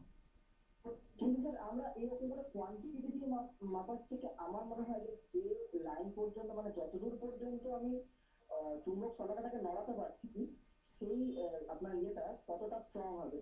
ফলে তোটা মানে সংখ্যা দিয়ে না মেপে বলরেখার মানে দূরত্বটা চুম্বক শলাকা থেকে ঠিক কতটা হচ্ছে সেইটা মনে হয় বেশি মানে বেশি ভালো তুলনাবাচক হতো না। চুম্বক শলাকার দূরত্বটা কতটা হচ্ছে, ম্যাগনেটিক লাইন্স অফ ফোর্স দিয়ে কিন্তু আমরা ম্যাগনেটিক ফিল্ডটা কতটা স্ট্রং সেটা মাপছি না, কিন্তু বারবার আমি বলছি ইট ইন্ডিকেটস দ্য ডিরেকশন, কেবলমাত্র সেই পজিশনে মানে কোনো একটা এই দণ্ডচুম্বকের চারপাশে কোনো একটা বিন্দুতে কোনো একটা চুম্বক রাখলে সে কোন দিকে বল অনুভব করবে তার অভিমুখ নির্দেশ করার জন্য এই চুম্বক বলরেখা। আমি কিন্তু কোনটা কতটা স্ট্রং কতটা উইক সেই ব্যাপারে আসছি না, কোয়ান্টিটেটিভলি ভাবলে আমরা this magnetic lines of forces কেবলমাত্র direction of the magnetic force সেইটাকে ইন্ডিকেট করে। অর্থাৎ সহজ ভাষায় বলতে গেলে তার মানে এইখানে যখন আছে নর্থ পোলটা তার মানে এইদিকে একটা ফোর্স এক্সপিরিয়েন্স করছে, এইখানে যখন আছে ম্যাগনেটিক নর্থ পোলটা একটা এদিকে ফোর্স এক্সপিরিয়েন্স করছে, এইখানে যখন আছে ম্যাগনেটিক নর্থ পোলটা একটা এইদিকে ফোর্স এক্সপিরিয়েন্স করছে। রাদার টু সে যে এই যে লাইনটাকে এঁকেছি এই লাইনের কোনো একটা বিন্দুতে যদি স্পর্শক আঁকি ট্যানজেন্ট আঁকি, সেই ট্যানজেন্টের অভিমুখটা দিয়ে আমরা এই পাশে এই আশপাশের যে অঞ্চল সেই অঞ্চলে থাকা চুম্বক শলাকার উত্তর মেরুর বিক্ষেপের অভিমুখটা পেতে পারি। The tangents at these points will give you the direction of the force which is acting upon the north pole of the magnetic needle. এই তার মানে কোনো একটা চুম্বক ক্ষেত্রের মধ্যে অন্য কোনো একটা চুম্বক বা চুম্বক পদার্থকে রাখলে সেটা কোন ডিরেকশনে ফোর্স অনুভব করবে সেটা চুম্বক বলরেখাটা মানে নির্ধারণ করে। হ্যাঁ, চুম্বক বলরেখার অভিমুখটা ওই জিনিসটাকে সূচিত করে। তা যাই হোক, এখন এটা সবসময় এরকম গোলাকারই হচ্ছে কেন, মানে একটা একটা চাপের মতো হচ্ছে কেন, বৃত্ত চাপের মতো? বৃত্তচাপের মতো হচ্ছে কেন, মানে প্রশ্নটা এইটা, মানে কেন এরকম মানে কার্ভ?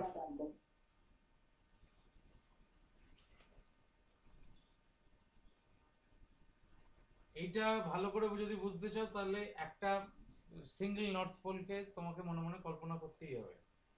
সিঙ্গেল নর্থ পোল ধরে রেখেছো এরকম একটা জায়গায়, তাহলে এই নর্থ পোল দ্বারা বিকর্ষিত হবে সবচেয়ে বেশি, কারণ এই নর্থ পোলের কাছে আছে, অপেক্ষাকৃত এই সাউথ পোলের থেকে অনেকটা দূরে আছে।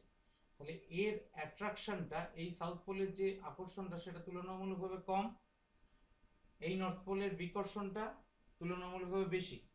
তাহলে এই যে দুটো বল, এই দুটো যদি আমি লব্ধি নির্ণয় করি ক্লাস 9 এর বিদ্যা অনুযায়ী ভেক্টরের লব্ধি, তার অভিমুখটা এইরকম হবে। এইবার এইখানে আমি যদি ওই ম্যাগনেটিক নর্থ পোলটাকে রাখি তাহলে এই ম্যাগনেটিক নর্থ পোলটা এইদিকে বিকর্ষণ বল প্রয়োগ করবে, আর এই সাউথ পোলটা এই ম্যাগনেটটাকে এদিকে আকর্ষণ বল প্রয়োগ করবে। মোটামুটি ধরে নিচ্ছি এরা সমান দূরত্বে আছে, তাহলে এদের যে লব্ধিটা হবে সেই লব্ধিটা এই দিক বরাবর হবে। আবার যদি এইখানে আমি ম্যাগনেটিক নর্থ পোলটাকে রাখি তাহলে এই দিকে আকর্ষণ বলটা অনেক বেশি হবে, আর এই দিক বরাবর বিকর্ষণ বলটা খুব সামান্য হবে। তাহলে এদের যে লব্ধি হবে তার অভিমুখ হবে এই দিক বরাবর। তাহলে আমি যদি বাদ বাকি দাগগুলো এক এক করে মুছতে থাকি, মন দিয়ে দেখবে, এই দাগটা মুছে দিলাম, এই দাগটা মুছে দিলাম,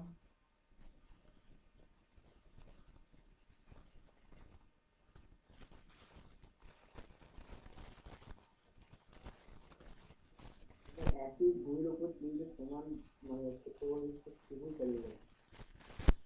তাহলে এইটা একটা সরলরেখা, এটা একটা সরলরেখা, এটা একটা সরলরেখা।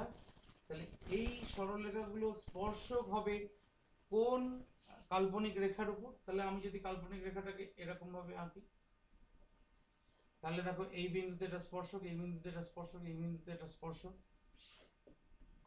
বুঝতে পারলে? হ্যাঁ মানে এটা যে সরলরেখা বরাবর বলটা প্রযুক্ত হয়েছে তার লব্ধি দ্বারা নির্মিত হচ্ছে। ঠিক।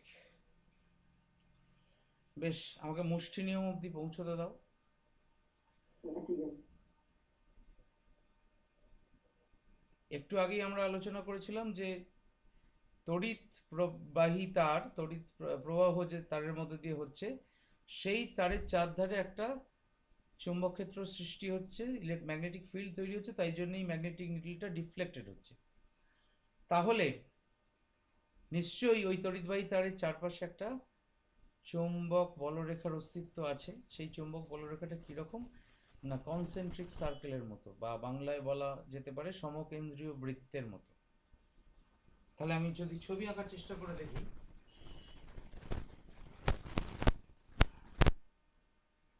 অর্থাৎ আমার দক্ষিণ থেকে উত্তরের দিকে কারেন্ট যাচ্ছিল, তাহলে এইখানে যদি এর সঙ্গে যদি সমকেন্দ্রীয় বৃত্ত আঁকতে হয়, স্যার আবার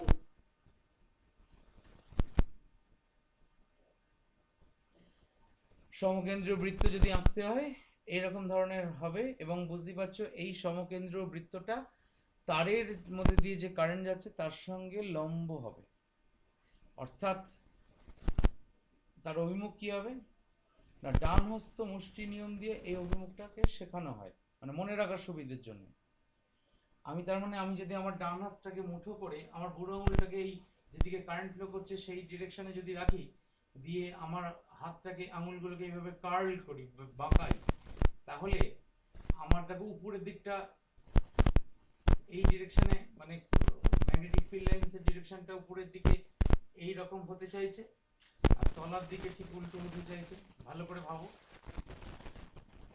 তাই হতে চাইছে তো? হ্যাঁ না না, এই যে কার্লিংটা আমার আঙুলের যে কার্লিংটা, আমার আঙুলটা যে বেঁকছে এরভাবে, তাহলে সেই ক্ষেত্রে এই আঙুলগুলো খুব কিরকম ভাবে বেঁকছে না, আঙুলগুলো বেঁকছে যে অভিমুখে, আমি বুড়ো আঙুলটাকে রেখেছি তড়িৎ প্রবাহের অভিমুখে, এই দিক বরাবর তড়িৎ প্রবাহ। তাহলে এই অবস্থায় ডান হাতের আঙুলগুলো যেভাবে কার্ল করছে, আমার এই চুম্বক রেখাগুলো, তাহলে চুম্বক বলরেখার অভিমুখগুলো তাই হবে। এবং চুম্বক বলরেখার অভিমুখ মানে কি একটু আগেই বলেছি যে it indicates the direction in which the north pole of a magnet is experiencing the force। তাহলে কোন চুম্বকের উত্তর মেরু যে দিকে বল অনুভব করে তার অভিমুখটাই চুম্বক বলরেখা শো করে। তাহলে খুব ভালো করেই বুঝতে পারছো, এখানে যদি একটা ম্যাগনেটিক নিডল থাকে, এই ম্যাগনেটিক নিডলের এইটা যদি নর্থ পোল হয়, এটা যদি সাউথ পোল হয়, এটা তাহলে ভিতরের দিকে বল অনুভব করবে, আর এই এই উপরে থাকলে এটা তার মানে বাইরের দিকে বল অনুভব করবে। কেন ম্যাগনেটিক নিডলের নর্থ পোলটা পশ্চিম দিকে ডিফ্লেক্টেড হচ্ছিল এইখান থেকে ক্লিয়ার হবে। নিচে রাখলে আর উপরে রাখলে কেন পূর্ব দিকে ডিফ্লেক্টেড হচ্ছিল সেটা ওখান থেকে ক্লিয়ার হয়ে যাবে।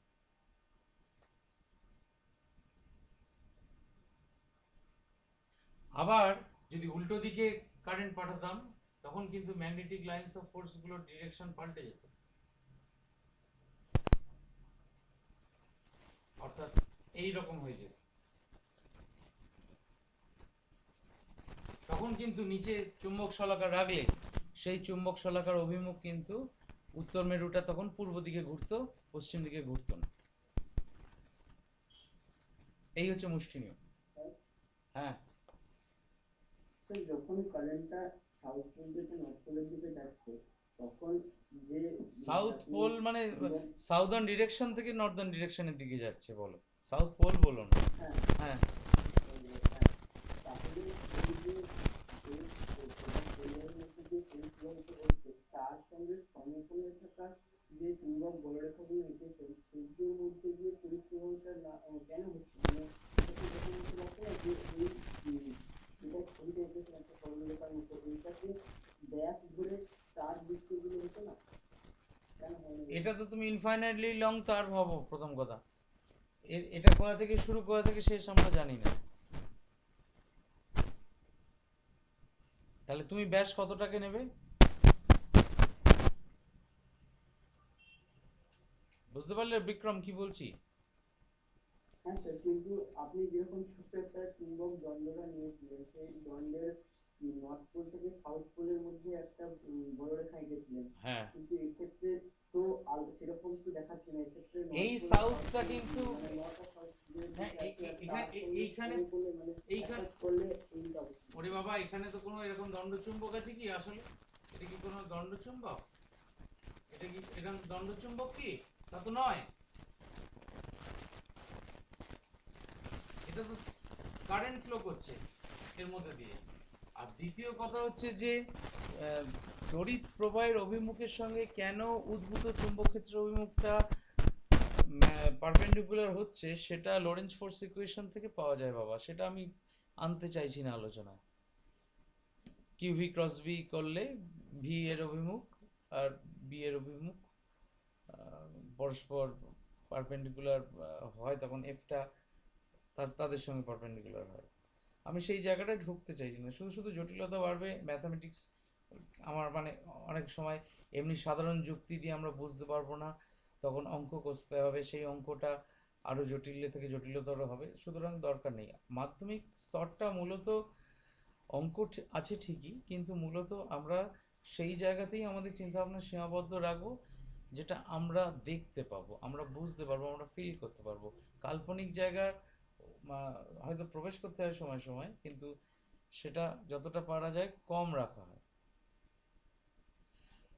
কারোর বোধহয় মাইক্রোফোন আচ্ছা আনমিউট করা আছে। হ্যাঁ বলো। স্যার, যে ওয়েস্টের যে পরীক্ষাটা করেছিল তার রেজাল্ট কি তার মানে মানে চুম্বকতার বিক্ষেপটা তো এই জন্যই হয়েছিল, আর তারপরে কি মানে ওয়েস্টের পরীক্ষার পরে কি এই নিয়মটা আবিষ্কার হয়েছিল? ওরস্টেডের পরীক্ষার রেজাল্টগুলোকে বলতে পারো আম, এক ভাবে মনে রাখার জন্য মুষ্টি নিয়ম। মানে ব্যাপার হচ্ছে, ওরস্টেডের পরীক্ষার যে অবজারভেশনগুলো, পর্যবেক্ষণগুলো, সেইগুলো আমি মনে রাখবার সুবিধের জন্য মুষ্টি নিয়ম। এবং মুষ্টি নিয়ম ওরস্টেডের পরীক্ষার জন্য নয়, রাদার আরও ভালো করে বলতে গেলে আরও অনেক এক্সপেরিমেন্ট হয়েছে এই সংক্রান্ত বিষয়। তোমাদের বইতে ছবি আছে কিনা জানি না। ওই বিশেষ করে একটা এরকম কার্ডবোর্ডের উপর লোহার টুকরো ছড়িয়ে একটা এক্সপেরিমেন্ট করা হয় অনেক সময়। এরকম একটা ধরো কার্ডবোর্ড নেওয়া হয়েছে, একটা তার এই হ্যাঁ স্যার, আছে এটা। কার্ডবোর্ডের উপর, তো তোমার কারেন্ট পাঠানো হচ্ছে ধরো তলা থেকে উপরের দিকে। তাহলে এখানে আমি লোহার গুঁড়ো ছড়িয়ে দিয়েছি। এইবার এই অবস্থায় কারেন্ট কারেন্ট পাঠানো হচ্ছে, স্ট্রং কারেন্ট পাঠানো হচ্ছে। এবার কার্ডবোর্ডটাকে হালকা করে আমরা যদি ঠোকা হয়, দেখা যাবে এই লোহার গুঁড়োগুলো এইরকম ভাবে একটা প্যাটার্ন তৈরি করছে, এরকম সমকেন্দ্রীয় বৃত্তের একটা প্যাটার্ন তৈরি করছে। এবং সেই সমকেন্দ্রীয় বৃত্তের যে প্যাটার্ন তৈরি করছে, সেই তার মানে সেটা তার মানে চৌম্বক বলরেখার একটা ছবি তৈরি করছে। সেই চৌম্বক বলরেখার মধ্যে তাহলে চৌম্বক বলরেখার একটা অভিমুখ চাই। অভিমুখ কিভাবে বার করতে পারি না, এখানে আমি প্লেন আমি চুম্বক শলাকা বসিয়ে এখানে কোন দিকটা নর্থ হচ্ছে কোন দিকটা সাউথ হচ্ছে দেখে নিতে পারি, দেখে নিয়ে আমি অ্যারো বসাতেই পারি। সেটা একটা রাস্তা। আর তাছাড়া সেটা তো ধরো যন্ত্র চাই আমাদের মানে মনে রাখার সুবিধের জন্য। আমরা এই এই তারটাকে যেন এরভাবে জড়িয়ে আমি হাতটাকে রাখবো, বুড়ো আঙুলটা যেদিকে কারেন্ট ফ্লো করছে সেই দিকটাকে ইন্ডিকেট করবে। সেই অবস্থায় আমার আঙুলগুলো যেদিকে কার্ল করছে, যেদিকে বেঁকছে, সেই দিকে আমার তড়িৎ প্রবাহের অভিমুখ। এইটা হচ্ছে আমার তার মানে এই তড়িৎ প্রবাহ বলছি, চুম্বক ক্ষেত্রের অভিমুখ হচ্ছে সেইটা। স্যার, এই এইখানে আপনি না করতে কেন? নাড়াতে হচ্ছে কারণ ওই যে লোহার গুঁড়োগুলোর তো একটা ইয়ে আছে, ইনার্শিয়া আছে, সে চট করে নড়তে চায় না। যখনই তুমি কার্ডবোর্ডটাকে ঠুকছো, সেই মুহূর্তে একটা ফর দ্য টেম্পোরারি মানে টাইম বিং, সেই জায়গাটায় একটা ওই লোহার গুঁড়োগুলো মানে শূন্যে উঠে যায়। শূন্যে উঠে গেলে তখন ওটা আবার ওইভাবে অ্যারেঞ্জড হয়ে যায়। আচ্ছা, 1 মিনিট ধরো। স্যার, ঠিক আছে। ও হ্যাঁ, 400 তাই তো? হ্যাঁ, আপনার কাছে 100 আছে? হ্যাঁ।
হ্যাঁ, যেখানে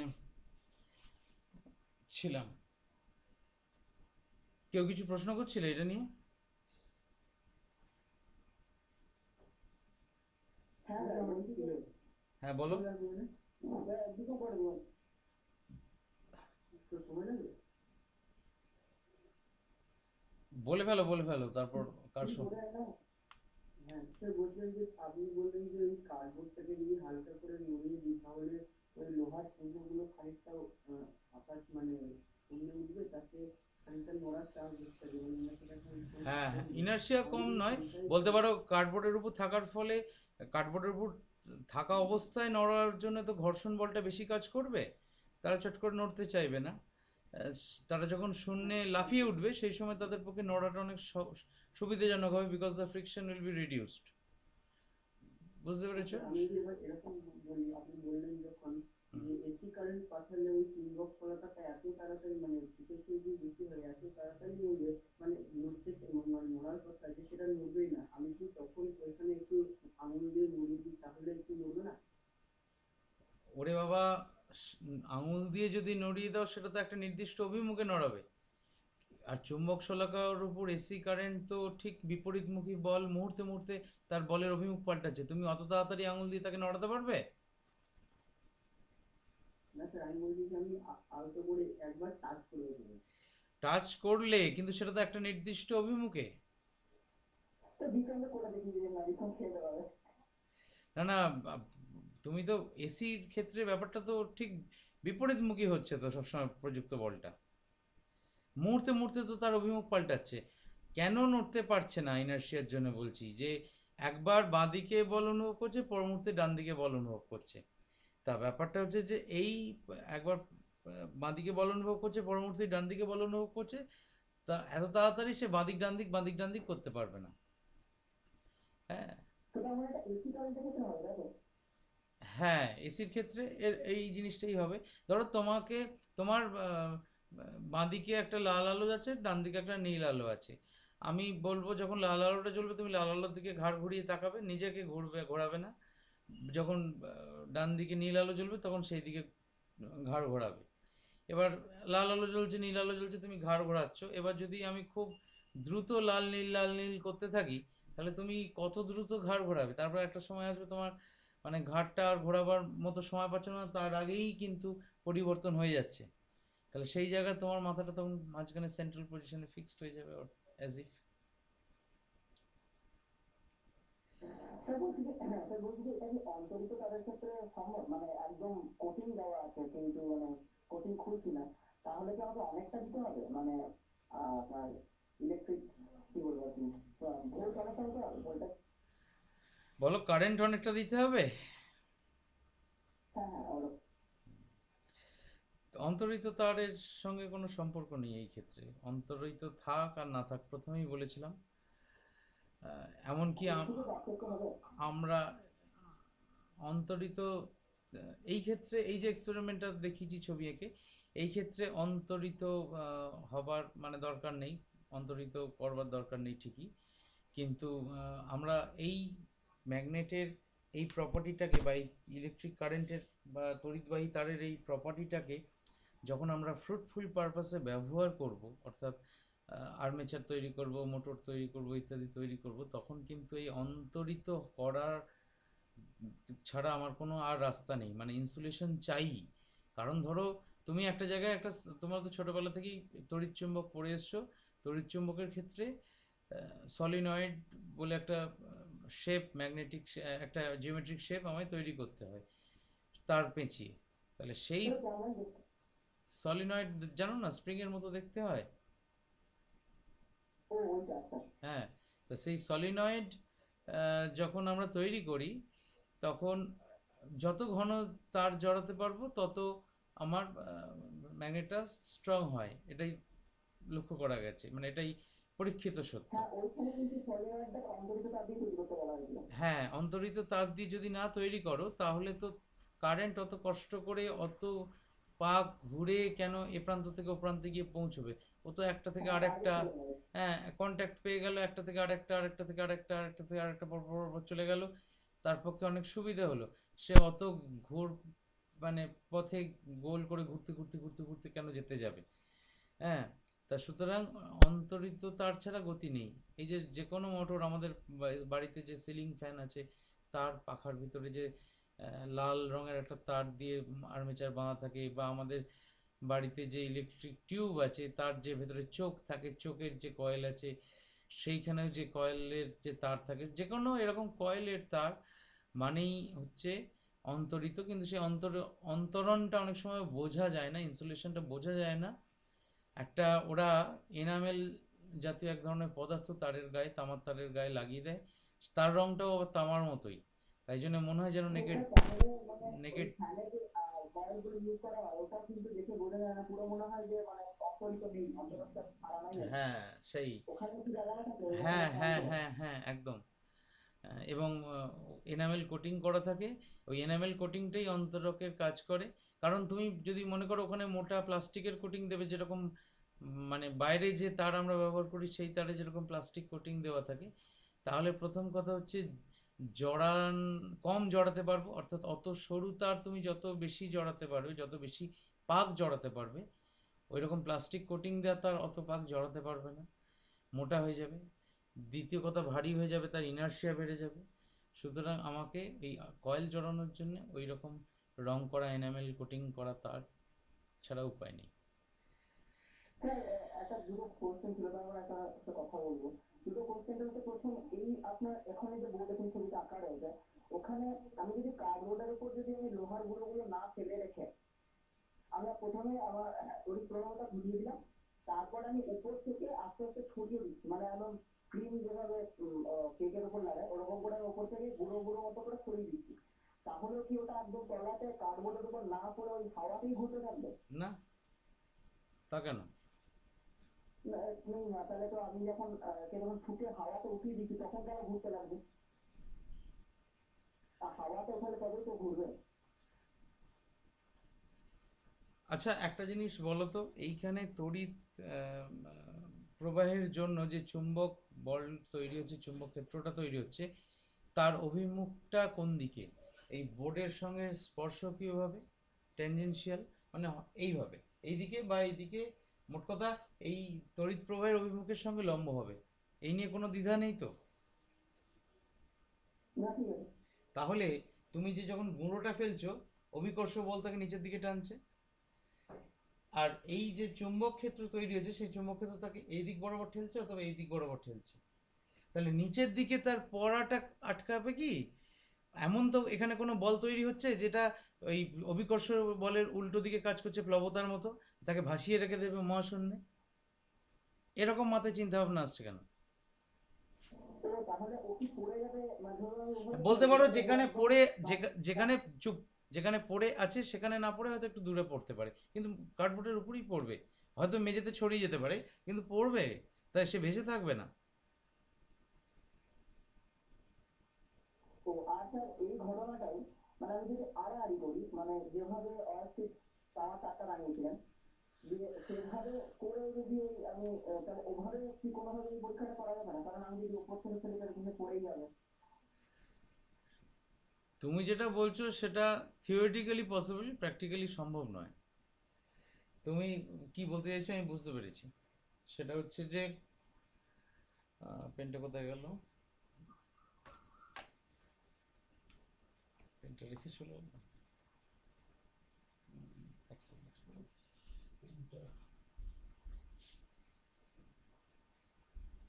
তুমি যেটা বলছো সেটা এইরকম,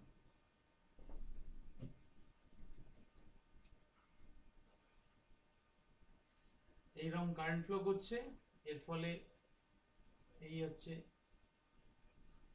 ম্যাগনেটিক লাইন্স অফ ফোর্স। এরকম ভাবে যদি ধরি তার মানে এটা এই এই ডিরেকশনে, এটা এই তলার ডিরেকশনে, তার মানে অর্থাৎ তার এই ম্যাগনেটিক লাইন্স অফ ফোর্সটা এই এই ডিরেকশনটা এইখানে এদিকে, আর তারের ওপারে ম্যাগনেটিক ফিল্ড লাইন্সের ডিরেকশনটা হচ্ছে এইদিকে। তাহলে মানে ম্যাগনেটিক ফোর্সটা এইদিকে উপরের দিকে কাজ করছে এই ডিরেকশন। তাহলে এইবার তুমি বলবে যে লোহার গুঁড়োটা যখন পড়ছে, লোহার গুঁড়োর ওজনটা তলার দিকে কাজ করছে, আর ম্যাগনেটিক ফোর্স এফ ম্যাগনেটিক সেটা উপরের দিকে কাজ করছে। নাও whether this magnetic force will be able to balance the iron particle in air or not, তাই তো? প্রশ্নটা আমি ঠিক বুঝেছি তো? তখন তো হাওয়ায় ঘুরবে। ওই তো বলছি আমি, থিওরিটিক্যালি পসিবল, প্র্যাকটিক্যালি প্রায় ইম্পসিবল। তুমি যেটা বলছো, নিচের দিকে বলতে গেলে বেশি হবে। না আমি ধরো ম্যাগনেটিক ফিল্ডটাকে ততটাই স্ট্রং যদি করতে পারি তাহলে হাওয়ায় না ভাস, আমি আরে ছেড়ে দিচ্ছি না, ওইটুকু গুঁড়োরা কতটাই বা ইয়ে হবে। না না সেও নয়, সব আমি মেনে নিচ্ছি, ওইটুকু গুঁড়োর উপর ম্যাগনেটিক ফোর্সই বা কত হবে? হ্যাঁ, ম্যাগনেটিক ফোর্সও তো কমই হবে।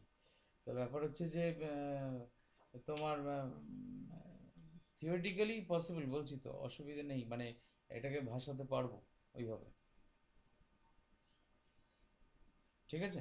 আর স্যার হ্যাঁ স্যার বলছি যে আমি একটা যদি ধরো আমার ঘরে একটা এরকম টুল রয়েছে, যে টুলটার মাঝখানটা হচ্ছে কি ফুটো, ফুটো মানে ওটা ওরকমই স্টাইল। তো এবার আমি ভাবছিলাম যদি ওই ফুটো দিয়ে একটা তার বার করে টেবিলটার উপর যদি গুঁড়ো সরিয়ে দিয়ে মানে ওখানে আমি তড়িৎ প্রবাহ ঘটালাম, যদি আবার যদি ওখানে ঠুকে দিই তাহলে কি ওই রকম যেরকম পরীক্ষায় হয় সেরকম দেখবার চান্স আছে দেখতে পাবার? প্রথম কথা হচ্ছে আহ, দেখবার চান্স কম, কারণ হচ্ছে লোহার গুঁড়োকে ওই ডিসপ্লেস করবার জন্যে যতটা স্ট্রং ম্যাগনেটিক ফিল্ড ওখানে দরকার একটা মাত্র তারের মধ্যে দিয়ে কারেন্ট ফ্লো করার জন্য, সেই পরিমাণ কারেন্ট ফ্লো তুমি বাড়িতে ডোমেস্টিক অ্যারেঞ্জমেন্টে করতে পারবে না একটা কেবলমাত্র তারের মধ্যে দিয়ে। অনেকগুলো দিল, হ্যাঁ অনেকগুলো তার দিল। অনেকগুলো তার কি করে দেবে? আমার ঘরে তো রয়েছে। হ্যাঁ, অনেকগুলো তার কি করে দেবে? আমার না মানে ধরুন অনেকগুলো সার্কিট আমি চালিয়ে দিলাম, এবার ওই মানে ফুটোটা বেশ বড়, এবার ওই ওই অতগুলো সার্কিটে তারকে আমি ওই ফুটো ব্যবহার করে দিলাম। সম্ভব নয়। হয়তো দেখা যাবে ওই তারটার মধ্যে দিয়ে ইভেনচুয়ালি প্রায় 100 অ্যাম্পিয়ারের মতো কারেন্ট পাঠালে তবে ওই লোহার গুঁড়োগুলো অ্যালাইন্ড হবে। তুমি 100 অ্যাম্পিয়ার পাঠাবে মানে তোমার ওই কি বলবো, আমাদের স্বাভাবিক একটা সাধারণ হিসেবেই তুমি বুঝতে পারছো যে আমাদের 1000 ওয়াটের একটা ইলেকট্রিক হিটারে কীরকম তাপ উৎপন্ন হয়। 1000 ওয়াটের ইলেকট্রিক হিটারের মধ্যে দিয়ে কত কারেন্ট ফ্লো করে না, মোটামুটি অ্যাভারেজ 5 অ্যাম্পিয়ারের মতো, আর সেখানে আমি বলছি 100 অ্যাম্পিয়ার্সের মতো পাঠাতে হবে। এই অ্যারেঞ্জমেন্টগুলো অন্যভাবে করা হয় ক্যাপাসিটার ডিসচার্জিংয়ের মাধ্যমে, যে একটা মোমেন্টারিলি একটা হিউজ কারেন্ট আমি 100 অ্যাম্পিয়ারই পাঠাবো ক্যাপাসিটার ডিসচার্জের মধ্যে দিয়ে দিয়ে এই কাজটা করা হয়। বাড়িতে করতে যেও না, প্রথম কথা সাকসেসফুল হবে না, দ্বিতীয় কথা হচ্ছে তুমি অত স্ট্রং পাঠাবার মতো ডিসি সোর্স বাড়িতে পাবে না কোথাও। আর যদি মানে আমাদের বাড়িতে যে অ্যাভেলেবল ডিসি সোর্স তার মধ্যে সবচেয়ে সহজতম সহজলভ্য হচ্ছে মোবাইল চার্জার।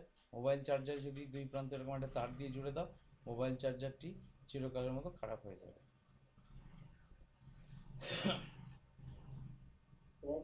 হ্যাঁ, যদি এরকম করে যে প্রচন্ড কারেন্ট দরকার, মানে এরকম হয় যে 100 অ্যাম্পিয়ার কারেন্ট যখন হবে তখন তো এত চাপ উৎপন্ন হবে যে স্যার তারটা বলে যাবে না। যাবে তো, কিন্তু H=I²R/T, আমি যদি টিটাকে খুব ছোট্ট করে রাখি, হয়তো 0.001 সেকেন্ড করে রাখলাম টিটাকে, তাহলে যে তাপটা উৎপন্ন হবে তার পরিমাণটা কমে যাবে, তাই তো? সেটাই সম্ভব একমাত্র, সেইটা হ্যাঁ সেই তুমি সুইচ অন অফ করে সেই পরিমাণ টাইমে করতে পারবে না, সেটা একমাত্র ক্যাপাসিটার ডিসচার্জের ক্ষেত্রেই সম্ভব। সেটা জানা নেই তোমার, সুতরাং এক্ষুনি ওটা নিয়ে না এগোনোই ভালো। এবং সেই ক্যাপাসিটারের ক্যাপাসিটেন্সও খুব বিরাট চাই, সেই ক্যাপাসিটেন্সের কম্বিনেশন তৈরি করতে গেলেও কিন্তু তোমার মানে খাটনি আছে। ব্যাপারটা যতটা সহজ দেখতে ততটা সহজ পেতে নয়। মানে ওরা এই পরীক্ষাটা আমি স্কুলে করে দেখানো হয় না? স্কুলে করে দেখাবে তুমি? না না স্কুলে করে দেখানো মানে আমাদের উচ্চ ক্লাসে প্র্যাকটিক্যালিটা রয়েছে কি? না নেই,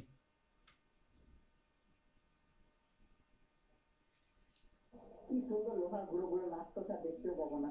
না, নাচবে না, সরে সরে যাবে, নাচানাচির তো প্রশ্ন নেই এখানে। তবু স্যার দেখতে কিন্তু দারুণ লাগতো। হ্যাঁ। বেশ, আমি যদি ওরকম দেখতে পাই কোনোদিন, আমি তোমার ছবি তুলে পাঠিয়ে দেবো, তুমি দেখতে থেকো সারাদিন, তোমার চিত্ত বিনোদন হবে। আচ্ছা বেশ,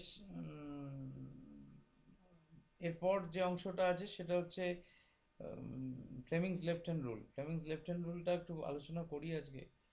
ফ্লেমিংস লেফট হ্যান্ড রুল বলতে আমরা কোনো পরিবাহী, কোনো তড়িৎবাহী পরিবাহীর উপর কতটা ফোর্স প্রযুক্ত হবে, বল প্রযুক্ত হবে, তার একটা ডিরেকশন কোন দিকে হবে সেই প্রযুক্ত বলে, সেইটা আমরা ফ্লেমিংস লেফট হ্যান্ড রুল থেকে জানতে পারবো। এবার বলতে পারো যে পরিবাহীর উপর বল প্রযুক্ত কেন হবে না। আমরা এতক্ষণ দেখছিলাম যে ওরস্টেডের পরীক্ষায় কারেন্ট বা তড়িৎবাহী তারটার কোনো নড়নচড়ন ছিল না, সেটা ফিক্সড লাগানো ছিল, তার তলায় রাখা ম্যাগনেটটা ঘুরছিল।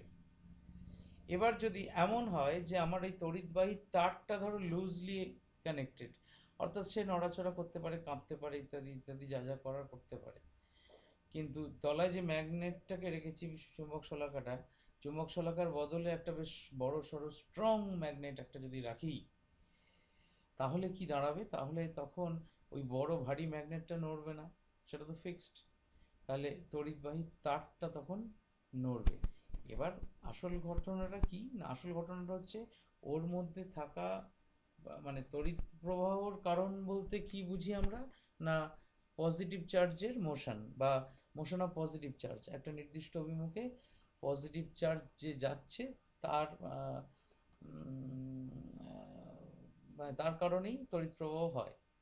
এই বা তার মানে ওই পরিবাহীর মধ্যে যে পজিটিভ চার্জগুলো আছে, সেই পজিটিভ চার্জগুলো একটা নির্দিষ্ট অভিমুখে বল অনুভব করবে, সেই বল অনুভব করবে বলেই পরিবাহীটাও বল অনুভব করবে। অর্থাৎ সহজ কথায় বলতে গেলে তুমি ধরো একটা জামা পরেছো, জামা পরে তুমি সামনের দিকে এগোচ্ছ, তাহলে আমি তোমাকে ধরো দেখতে পাচ্ছি না, তুমি ইনভিজিবল ম্যান, আমি দেখবো যে জামাটা সামনের দিকে এগোচ্ছে, তাহলে জামা মানে why the shirt is approaching, because it is feeling a force, এবং সেটা কে অ্যাপ্লাই করছে না, ভেতরে যে চার্জ পার্টিকেলগুলো মুভ করছিল তারা একটা ফোর্স এক্সপিরিয়েন্স করছে, তারা মুভ করতে চাইছে একটা ডিরেকশনে, সেই জন্যে পরিবাহীটাও একটা ডিরেকশনে মুভ করতে চাইছে।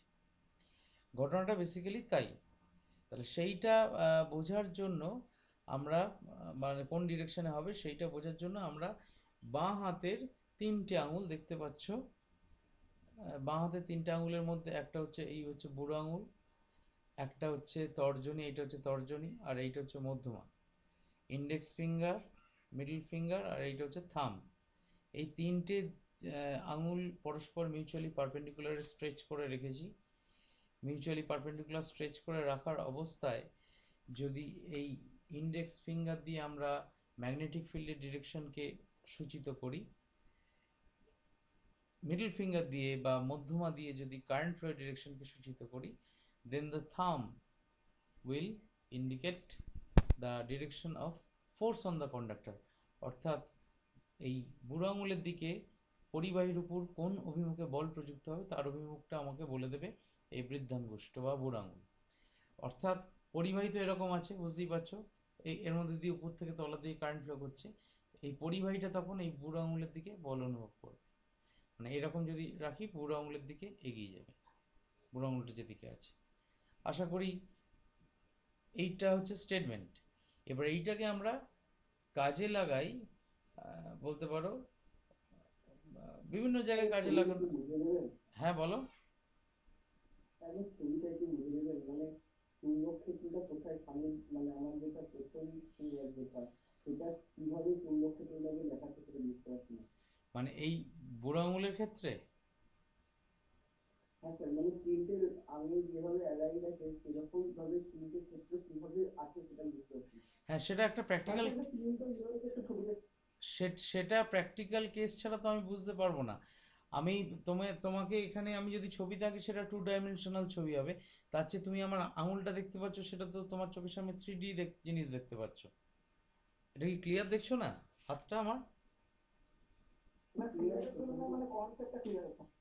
আচ্ছা, কনসেপ্টটা ক্লিয়ার করবার জন্য আমরা সবচেয়ে যেটা আমার আর কি সিম্পলেস্ট মেশিন যেটা মধ্যে এই ফ্লেমিংস লেফট হ্যান্ড রুল ব্যবহার করা হয়, বার্লোস হুইল, সেইটা আমরা একটুখানি দেখে ফেলি। সেইটা আমরা একটা অ্যানিমেশন পেয়েছি, সেই অ্যানিমেশনটা সমেত একটু দেখে ফেলি হচ্ছে।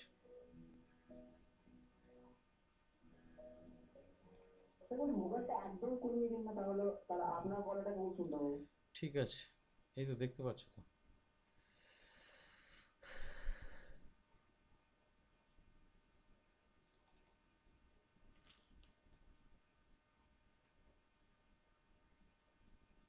এগুলো বিভিন্ন রকম মানে কায়দা কানুন করেছে, এগুলো কোনো ভূমিকা নেই।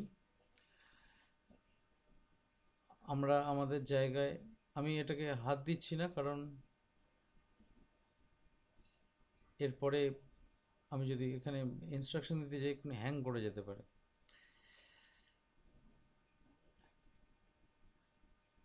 দেখো, ওরা বার্লোস হুইল তৈরি করছে, একটা কাঠ নিয়েছে, তার মধ্যে একটা গ্রুভ মানে একটা গর্ত করে রেখেছে, সেই গ্রুপের মধ্যে মার্কারি ভরা হয়েছে। এটা একটা মেটালিক স্ট্যান্ড, সেই মেটালিক স্ট্যান্ড থেকে একটা হ্যাঙ্গিং একটা রড থেকে একটা আংটা ঝোলানো আছে, সেইটার মধ্যে থেকে এরকম একটা তারার মতো একটা চাকা লাগানো আছে যেটা ওইখানে ঘুরতে পারে। এইবার ম্যাগনেট, একটা হর্সু ম্যাগনেট রেখেছে। হর্সু ম্যাগনেট রেখে কি করছে না, হর্সু ম্যাগনেট রেখে তোমার এই যে নর্থ পোলটা, এদিকে তার মানে সাউথ পোল আছে। আমি একটু পজ করি। এই নর্থ পোল আছে, নর্থ পোল থেকে সাউথ পোলের দিকে ম্যাগনেটিক লাইন্স অফ ফোর্স কাজ করছে, অর্থাৎ এখানে ম্যাগনেটিক লাইন্স অফ ফোর্সের ডিরেকশন হচ্ছে north pole to south pole. এই আমি যে এইটা নর্থ পোল দেখতে পাচ্ছ, এইটা হচ্ছে সাউথ পোল। এইবার তোমরা একটা কাজ করো, সেটা হচ্ছে মনে মনে, মনে মনে নয়, বাঁ হাতটা নিজের ওইরকম 3টে আঙুল স্ট্রেচ করো। স্ট্রেচ করার পর ম্যাগনেটিক ফিল্ডের ডিরেকশনটা তো আমাদের তর্জনী দিয়ে সূচিত করা হচ্ছিল, বা বলতে পারো ইন্ডেক্স ফিঙ্গার দিয়ে। তাহলে আমরা যেন এরকম মেঝের উপর আমার সামনে আছে, আমি ওই ইন্ডেক্স ফিঙ্গারটাকে বাঁ হাতের ওই বরাবর রাখি, তারপর দেখছি কি হচ্ছে। এইবার আমি যদি এটাকে প্লে করি, দেখবো এই আমরা আমাদের বাঁ হাতের 3টে আঙুলকে স্ট্রেচ করবার পর, পরস্পর স্ট্রেচ করব মিউচুয়ালি পারপেন্ডিকুলার করে, করবার পর the index finger gives the direction of the magnetic field, তাই তো? তাহলে ইন্ডেক্স ফিঙ্গারটার অভিমুখটা রাখবো এই নর্থ থেকে সাউথ। এটা তো একটা অশ্বক্ষুরাকৃতি চুম্বক, তাহলে অশ্বক্ষুরাকৃতি চুম্বকের ক্ষেত্রে এইটা হচ্ছে নর্থ পোল, এটা হচ্ছে সাউথ পোল। তাহলে আমার সবসময় চুম্বক ক্ষেত্রে অভিমুখ হয় উত্তর মেরু থেকে দক্ষিণ মেরুর দিকে, তাহলে নর্থ পোল থেকে সাউথ পোলের দিকে। তাহলে আমি দেখো এই কার্সারের মাউসের যে কার্সারটা সেটা যেদিকে এগোচ্ছি, অর্থাৎ এই নর্থ থেকে সাউথ, এই ডিরেকশনে আমার চুম্বক ক্ষেত্রের অভিমুখ কাজ করছে। তাহলে আমার যে তর্জনী বা আমার যে ইন্ডেক্স ফিঙ্গার, তার ডিরেকশনটা হবে ফ্রম নর্থ টু সাউথ। তাহলে আমি আমার বাঁ হাতের তর্জনীটাকে ওই বরাবর আমি মনে মনে মানে প্র্যাকটিক্যালি নিজের কাছে ধরে রাখি। এইবার আশা করি বুঝতে পেরেছো। এইবার এইখানে ব্যাটারি লাগানো আছে, ব্যাটারির সঙ্গে কানেকশান এখনও করেনি, ব্যাটারির সঙ্গে কানেকশান করুক। ব্যাটারির সঙ্গে কানেকশান এই করা হলো একটা দিক, আর একটা দিক এইখানে করা হলো। আমার এরপর এক্ষুনি আর দরকার নেই। এইবার ব্যাটারির এইটাকে লাল দিয়েছে কেন বুঝতে পারছি না। এইটা লাল হওয়া উচিত ছিল, এইটা পজিটিভ হবে, কারণ ব্যাটারির এদিকটা পজিটিভ এন্ড। তাহলে এই পজিটিভ এন্ডে এইখান দিয়ে কারেন্ট গেল, গিয়ে এইখানে গেল এই গ্রুভে গিয়ে কারেন্ট, গ্রুভে কি আছে, মার্কারি আছে, মার্কারি সুপরিবাহী।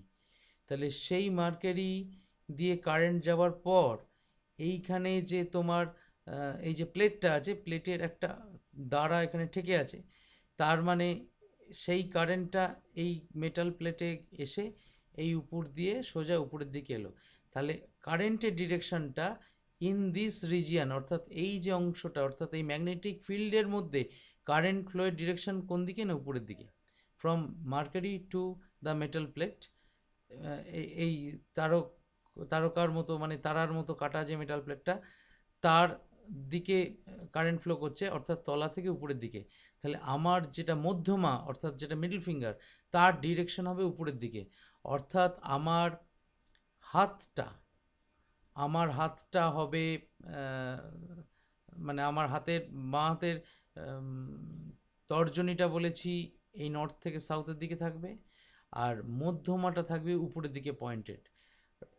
আমি একবার চেষ্টা করে দেখি এটাকে ছোট করতে পারি কি না। ছোট করতে যদি পারি তাহলে পাশাপাশি আমি আমি আমার হাতটা তোমাদের দেখাতে পারবো। স্যার গুগল মিটে কিন্তু এটা হয় না মনে হয়, দেখুন একবার। এই তো দেখতে পাচ্ছ না, আমাকে দেখতে পাচ্ছ আর অ্যানিমেশন একসঙ্গে দেখতে পাচ্ছ না? হ্যাঁ হ্যাঁ ঠিক আছে, হ্যাঁ ঠিক আছে ঠিক আছে ঠিক আছে। বলছো কি, সব হয়, চাইলেই হয়। আচ্ছা, এবার আমি আবার আঙুল দিয়ে দেখাচ্ছি, দেখো বোঝো। এইটা হচ্ছে আমার ইন্ডেক্স ফিঙ্গার বা তর্জনী।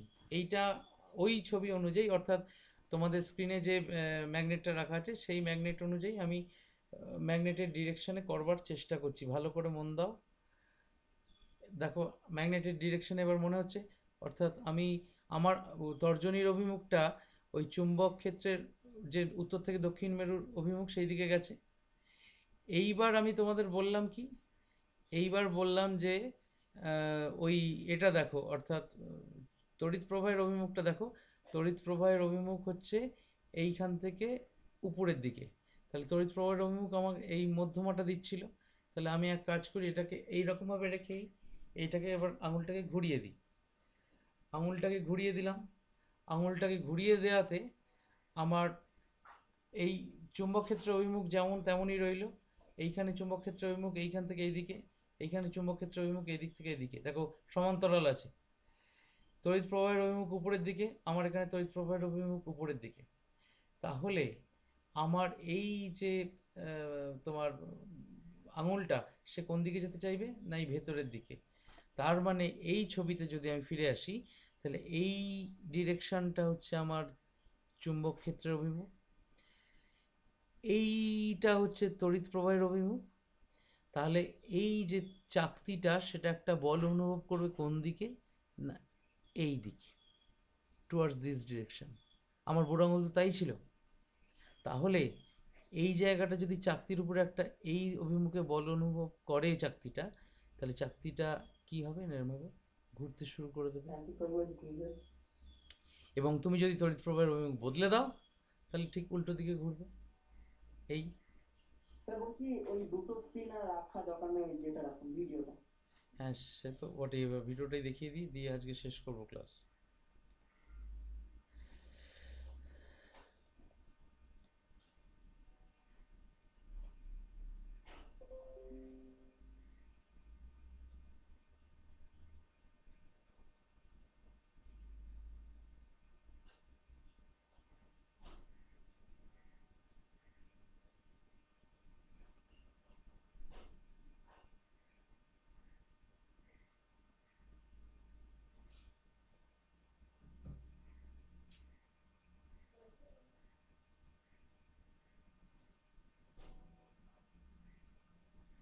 লেফট হ্যান্ডের দেখো, এটা থাম, এটা তর্জনী, এটা মিডল ফিঙ্গার। ম্যাগনেটিক ফিল্ড উপরে, ইলেকট্রিক কারেন্টের দিকে, আর ফোর্স, মেকানিক্যাল ফোর্স এই ডিরেকশনে। এইবার ওরা ওই ঠিক আমি যেটা করলাম সেই কাজটাই করবে, হাতটাকে ওখানে প্লেস করবে।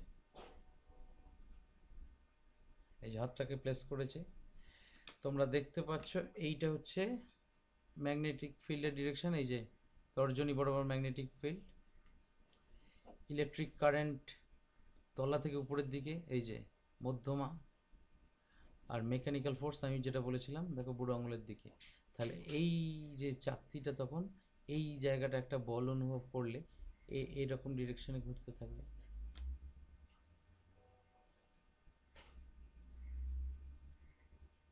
আশা করি মানে আশা করা যায় এই ছবিতে পুরোটাই ক্লিয়ার হয়ে গেল।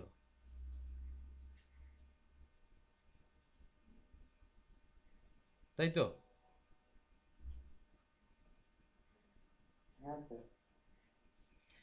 স্যার কিন্তু স্যার একটা গন্ডগোল স্যার, মানে হ্যাঁ উল্টো দিকে ঘুরছে মনে হচ্ছে যে। না, উল্টো দিকে ঘোরেনি। উল্টো দিকে ঘুরবে যদি ব্যাটারিটাকে উল্টে দেওয়া হয়। এই যে ব্যাটারিটাকে উল্টে দেওয়া হলে উল্টো দিকে ঘুরবে। স্যার মানে স্যার আমার কোশ্চেন ছিল যে ধরুন এখন যেভাবে ঘুরছিল মানে একদম প্রথম ক্ষেত্রে ইনিশিয়ালি যেভাবে ঘুরছিল ব্যাটারিটা মানে অভিমুখটা চেঞ্জ না করার অবস্থাতে হ্যাঁ, ওই অভিমুখটা কি স্যার মানে চুম্বকের দিকে ছিল? চুম্বকের দিকে কেন থাকবে? মানে চুম্বকের বাঁকের বাঁকের মানে চুম্বকের বাঁকের দিকে ঘুরছিল? তুমি এই ছবিটা দেখো, ইলেকট্রিক কারেন্ট তলার দিকে, ম্যাগনেটিক ফিল্ড ওই দিকে, আর ফোর্স, মেকানিক্যাল ফোর্স,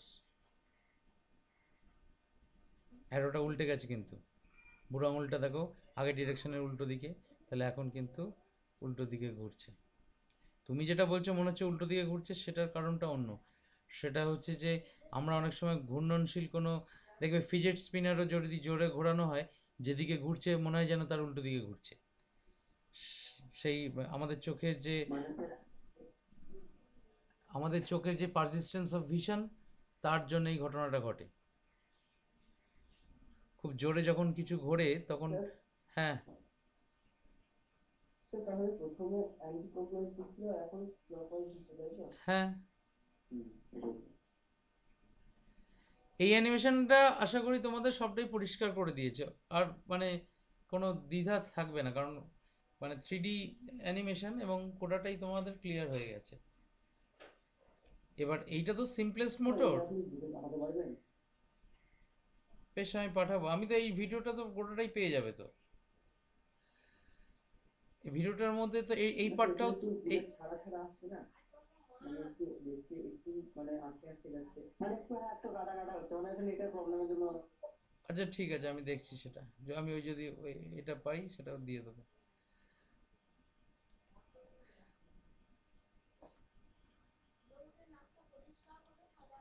বেশ, আজকে শেষ করি।